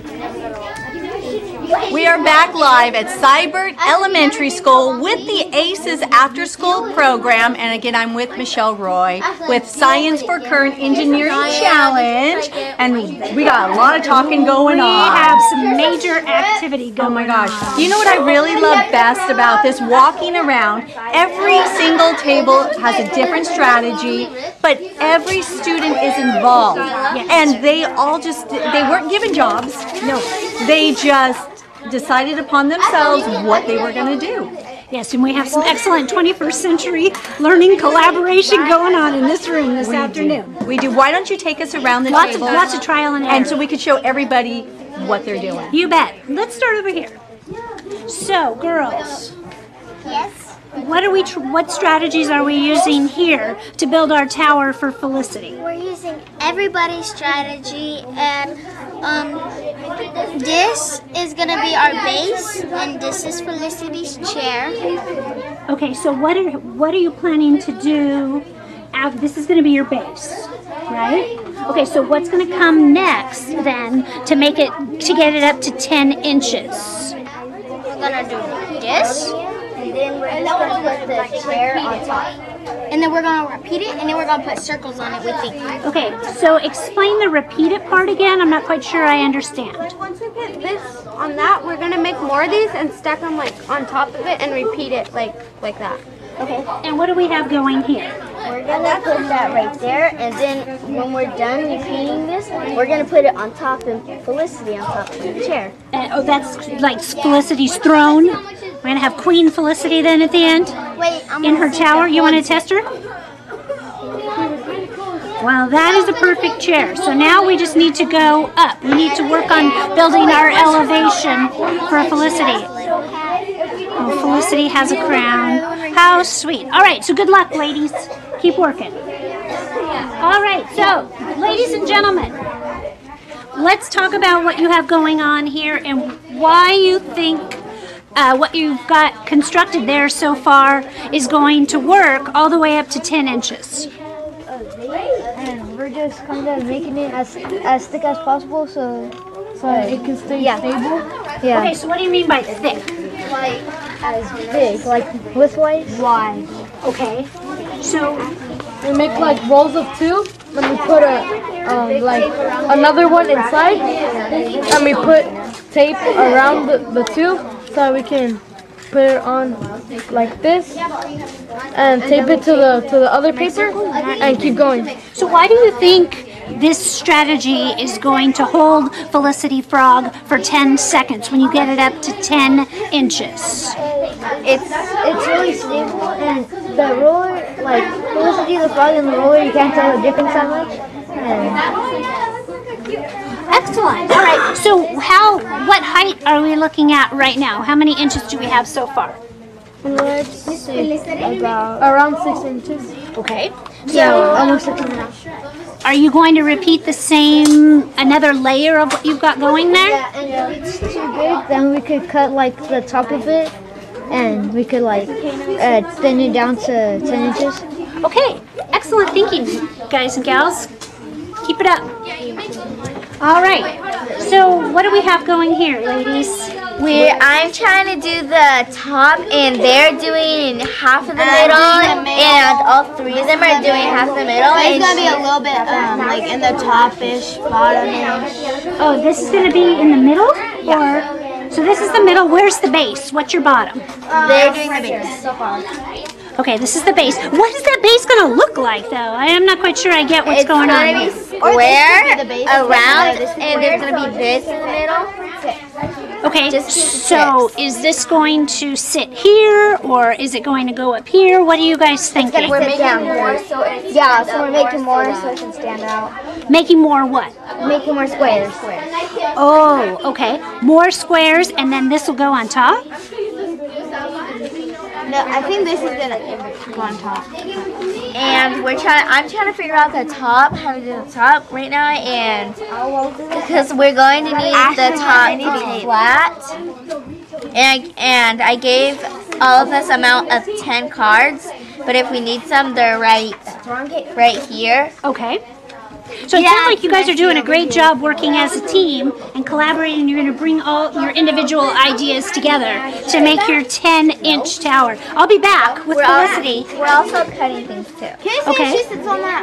Absolutely. Uh-oh. But could you modify or revise what you've done so far? Yeah. Change that in some way so that it will hold her? So, Deanna and Priscilla, those two right there, they made these squares. And so, to revise it, I can make like a little block and like put it right here, you know. Alright, so you want to build that and then I'll come back with the frog and test it? Okay, so there's so much going on. We still have one more group working, but when we come back, we're going to be testing the towers, correct? Yes. Hopefully when we come back, we'll have towers that are 10 inches tall, and we can place Felicity on top, and she'll sit happily for 10 seconds. All right. We'll check us back in a little bit to see how they're coming along. Back to the studio. All right, thanks for that. We will see how that 10 seconds goes. I'm sure some kids will be holding their breath for that 10 seconds to see how well that works. Anyway, we do have phone tutors available until 5:30 on most Tuesdays and Wednesdays throughout the regular school year. Right now, we'll go back to the phones. Fernando, how are you today? Hello, Fernando. Hello. And you're a 6th grade student, correct? Yes. All right, as soon as you're ready, let's hear the math problem that you're working on. Okay. The problem is Mr. Yoshi has 75 papers. He graded 60 papers and he had a student teacher grade the rest. What % of the papers did each person grade? Okay, I'm writing this, Fernando. Give me 1 second. I'm going to ask you some questions about it as we can start working on this. There were 75 papers total? Yeah. And he graded how many? 60. 60 papers he graded. He graded 60 papers. Now, tell me the rest of the problem again. Excuse me? Tell me the rest of the problem. After he graded 60 of those 75 papers, what else was there? Give me the other information.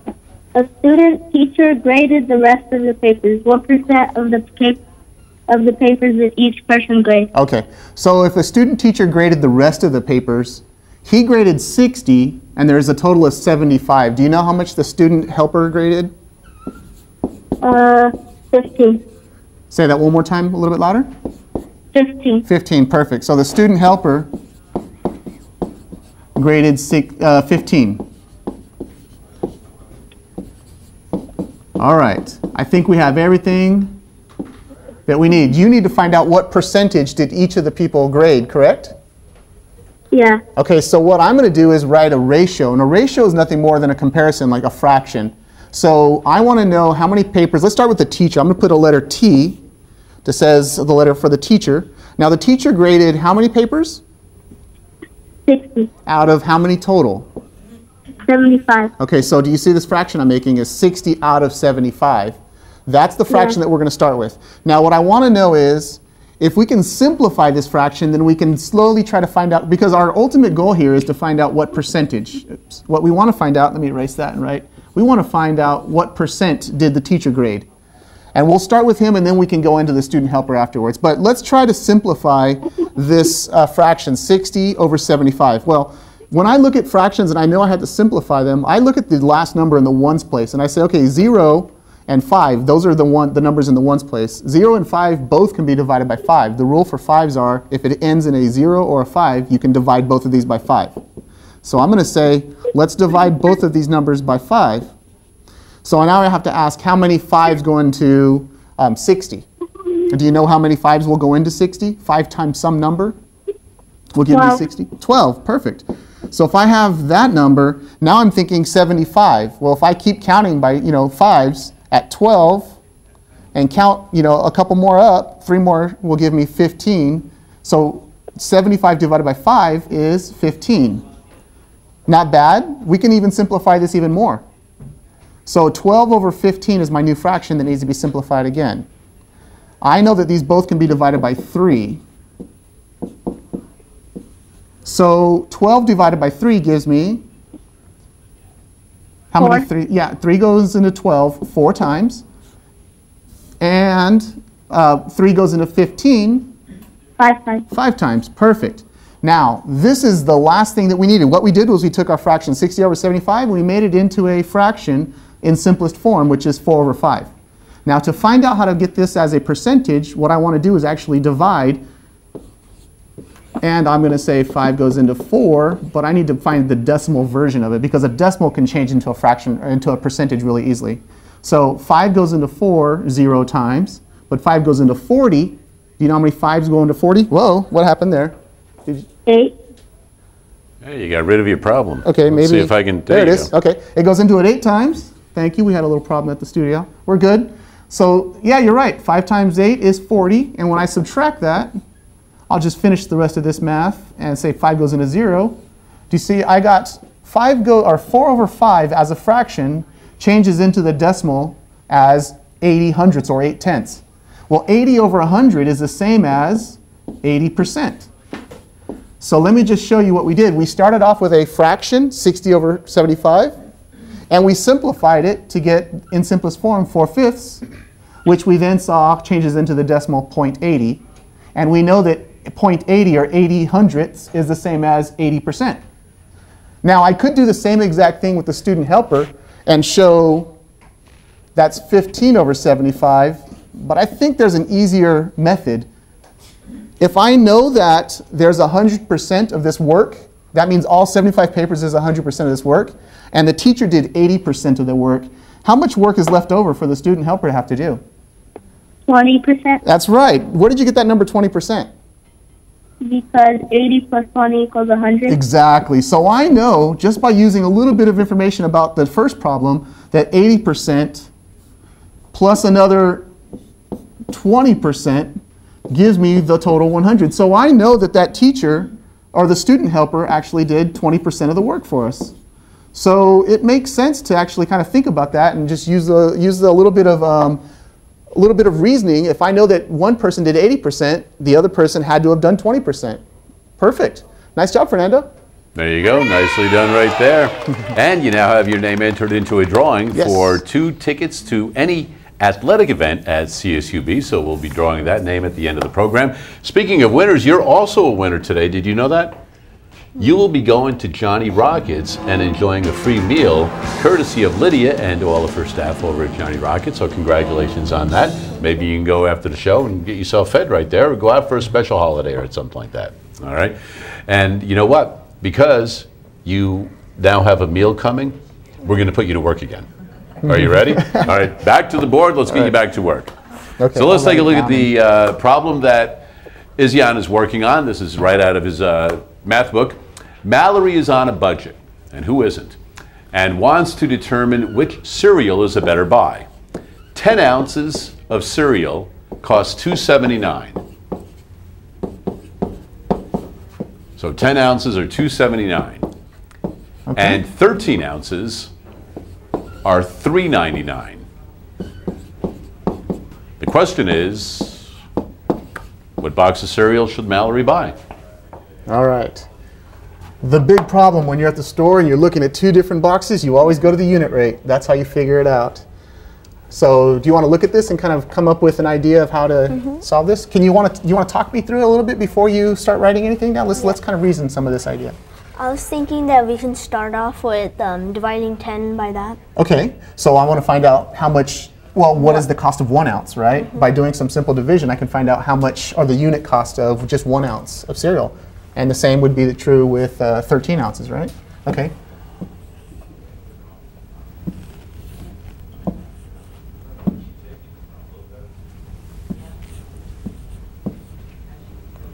Okay, so 10 can't go into 2, so it would go into 27. It would go twice. Good.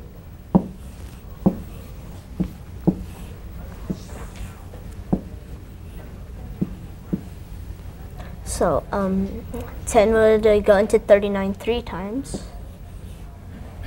So it would be 30. And I'll move it down some for you, so give me 1 second. So you can, there you go, give you a little space.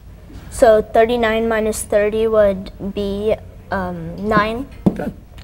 Then we would add a 0, because you can add as many zeros after the decimal. You sure can. So we would bring down the 0.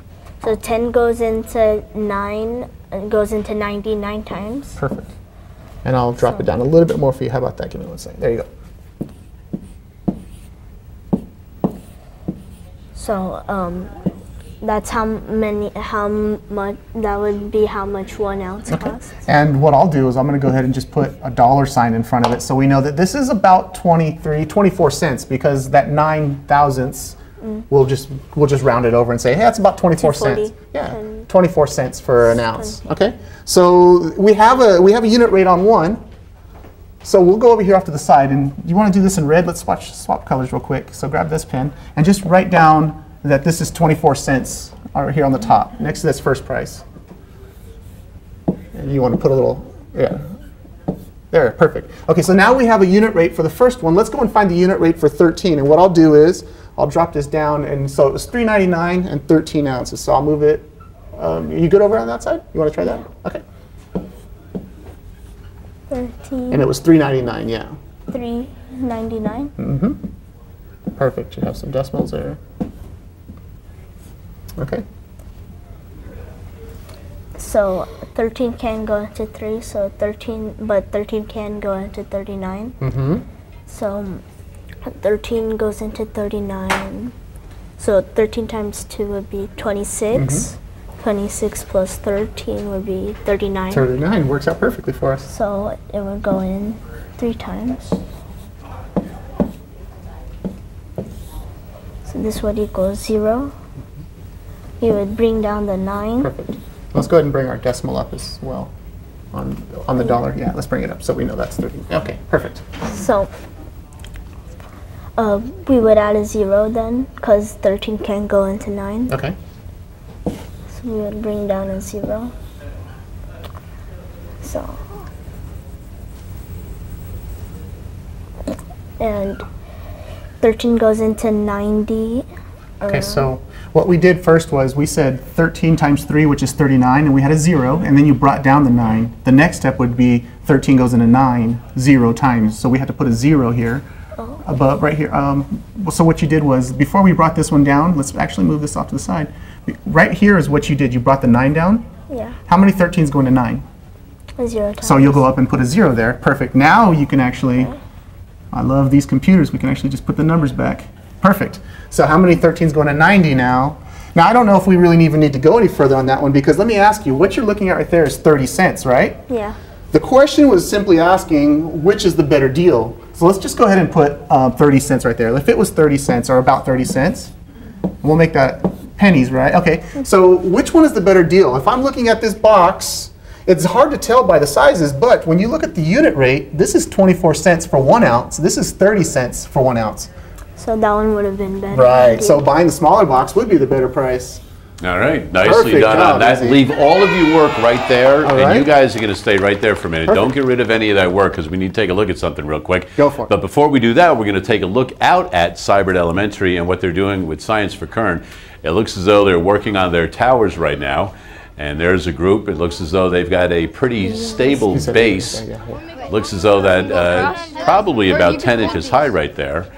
And it looks as though that will be able to hold Felicity, I think that's what the frog's name was, for 10 seconds. So nice to see the collaboration going on right there with these students at Seibert Elementary and Science for Kern. And we'll check in with those guys in just a couple of moments. One thing we need to do is let's look at the first one you guys did with the 279. Right. Bring that screen up a little bit where he was doing the division. All right, so Izzy, what we saw is when you put the 2 and you brought the 0 over, you went 7 minus 0 was 3. because I think you were thinking of 10 minus 7 is 3, but when we bring the 7 down, instead of it at 3, it should be a 7 right there. Right here. So let's erase all of that. Just on the bottom here, we can do Right, so let's just erase that stuff. There you go, perfect. Catch. Okay, and I'll get that for you. And get rid of the, you leave that, but get rid of the, there you go. Yeah. You may just have to erase that part. Yeah, we'll use the fine pen. Good catch. And I think it's still going to work out to that box, but we want to find out what that price actually was. Okay, so we'll leave this part right here because you were correct when you put the 2 there because it was 20. Now what he's saying is 7 minus 0 is 7, and go from there. Perfect catch. So it would equal 79. 10 goes into 79 7 times. So it would be 70. Then it would be 9. Bring down the 0. Now we would add the 9. Okay. Yeah, perfect. So we see that this is 27 cents and 9 thousandths, which would be 28 cents roughly. Now, does that change our answer? Does that change the way we're looking at our problem over here? Yeah. Let's go and erase, well, let's do that. Just kick it off to the side somewhere. And go ahead and write the new answer in there. I like that way of eliminating just it. get everything out of the way. You want to write, go ahead and tell us. 28 cents. 28 cents right there, right? Perfect. Now, which is the better deal? Still the same that one, yeah. But good catch, Mike. Still that one right there, but the reason I bring that up is because that's very important for the next part of the problem. And we can look at that by revealing the lovely Do the Math pencils that we had made up. So we had Do the Math pencils with phone numbers on there, and all of the students at the schools that we visit are receiving these when we go out and about, and we'll hook everybody up. Whoever wants one, give us a call, we'll send you out one. Anyway, do some math. The reason I bring that up is because what is the difference between the 2 unit prices? That's why we needed to know the price on it. So Izyan, figure out the difference between the 2 unit prices now. So take a second and look over here. What are the unit prices? 28 and 30. Okay, and we approximated, and I'm not certain if that's going to make a difference on your actual answer for the homework because it was 0.279 and the other one was 0.30. And I think just rounding it the way you guys did was fine. Fair enough. Okay, so you have the 2 numbers in your memory, 28 cents and 30 cents, and go ahead and just show us the difference. What does the difference mean to you when you hear the word difference? It means like what's left after you subtract. Perfect. Okay, so you're going to take your 2 unit rates, which was 30 and 28 cents. Then we would get 2 cents. So give me a nice complete sentence. What is your answer? The answer would be that the difference rate between the 2 cereals are 2 cents. 2 cents. Very nice. Good job, Izzy. There you go. Well done. Hey, we do have phone tutors available until 5:30 this afternoon, but for our final time, let's head on out to Seibert Elementary and Science for Kern. We are back live at Seibert Elementary School, and I'm with Michelle Roy from Science for Kern Engineering Challenge, and the excitement in the room is intense. It is so intense, it's building. And now when we first started, it was all quiet and strategizing and talking, and then when we came back our next segment, it was a little bit louder, but the minute we started counting down... Yeah, we're coming down to the end of things, and we have a couple of groups that are really close to making that 10 inches for 10 seconds. And so now is the time we're going to find out if Felicity... if their tower will support Felicity for 10 seconds. All right, let's check it out. Let's see how it goes. This group here seems to have to be the furthest along. All right, so guys, go ahead and take a measurement. Take your final height measurement, and let's see what that looks like. All right. All right. Do we have our 10 inch there?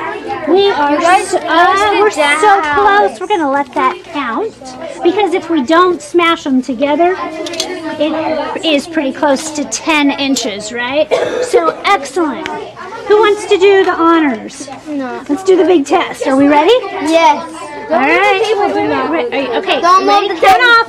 1, 2, 3, 4, 5, 6, 7, 8, 9, 10. Woo, very good. Felicity is safe from the alligators. You succeeded in the engineering challenge. gosh, congratulations. And you did a fabulous job of working together as a team, and I think that was part of your success today. Excellent work. All right, so let's go to this group over here.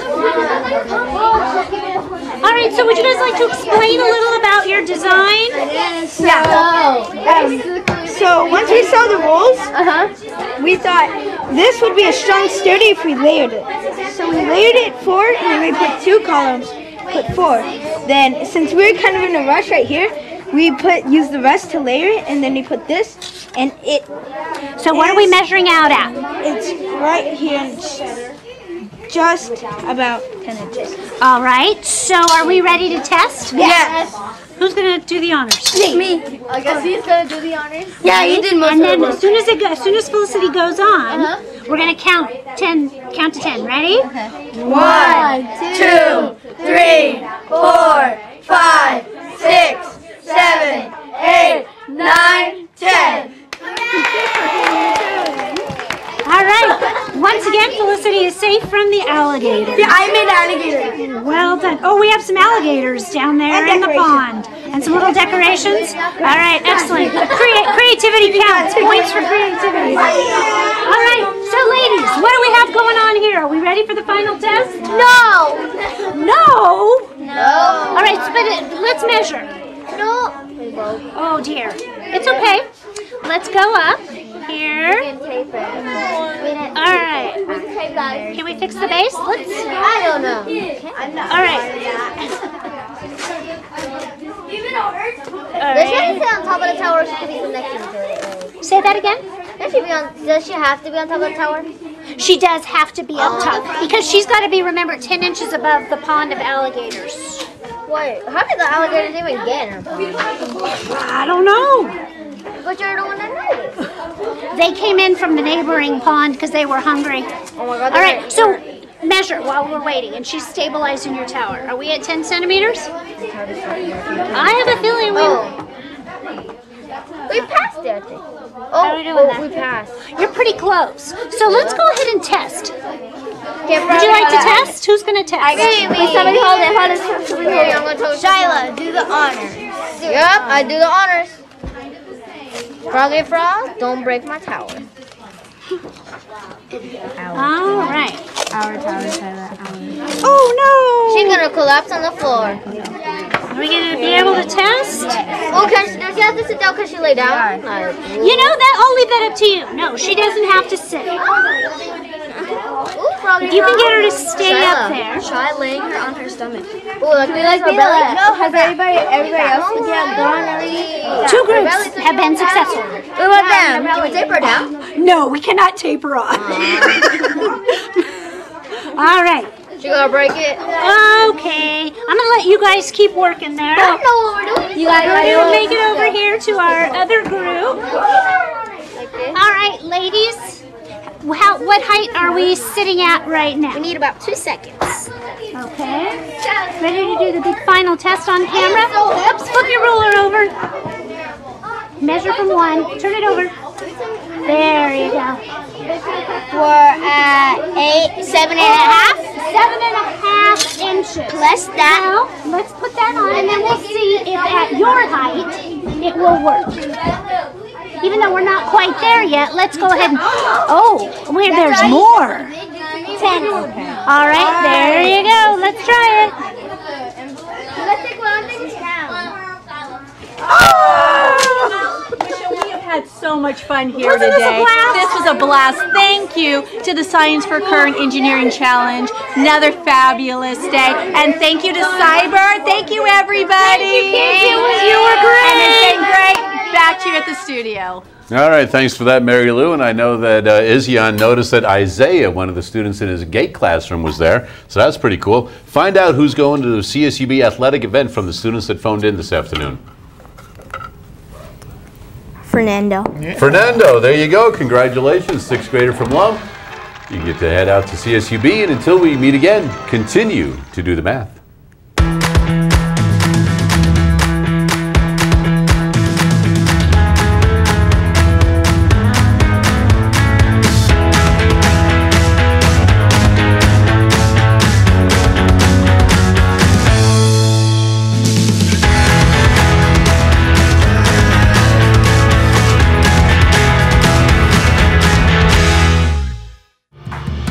Major support for Do the Math has been provided by Chevron, the Kern County Superintendent of Schools, California Resources Corporation, Kern Schools Federal Credit Union, Panama Buena Vista Union School District, Bakersfield City School District, and the San Luis Obispo County Office of Education, with additional production assistance provided by these supporters of education in Kern County and throughout the state of California.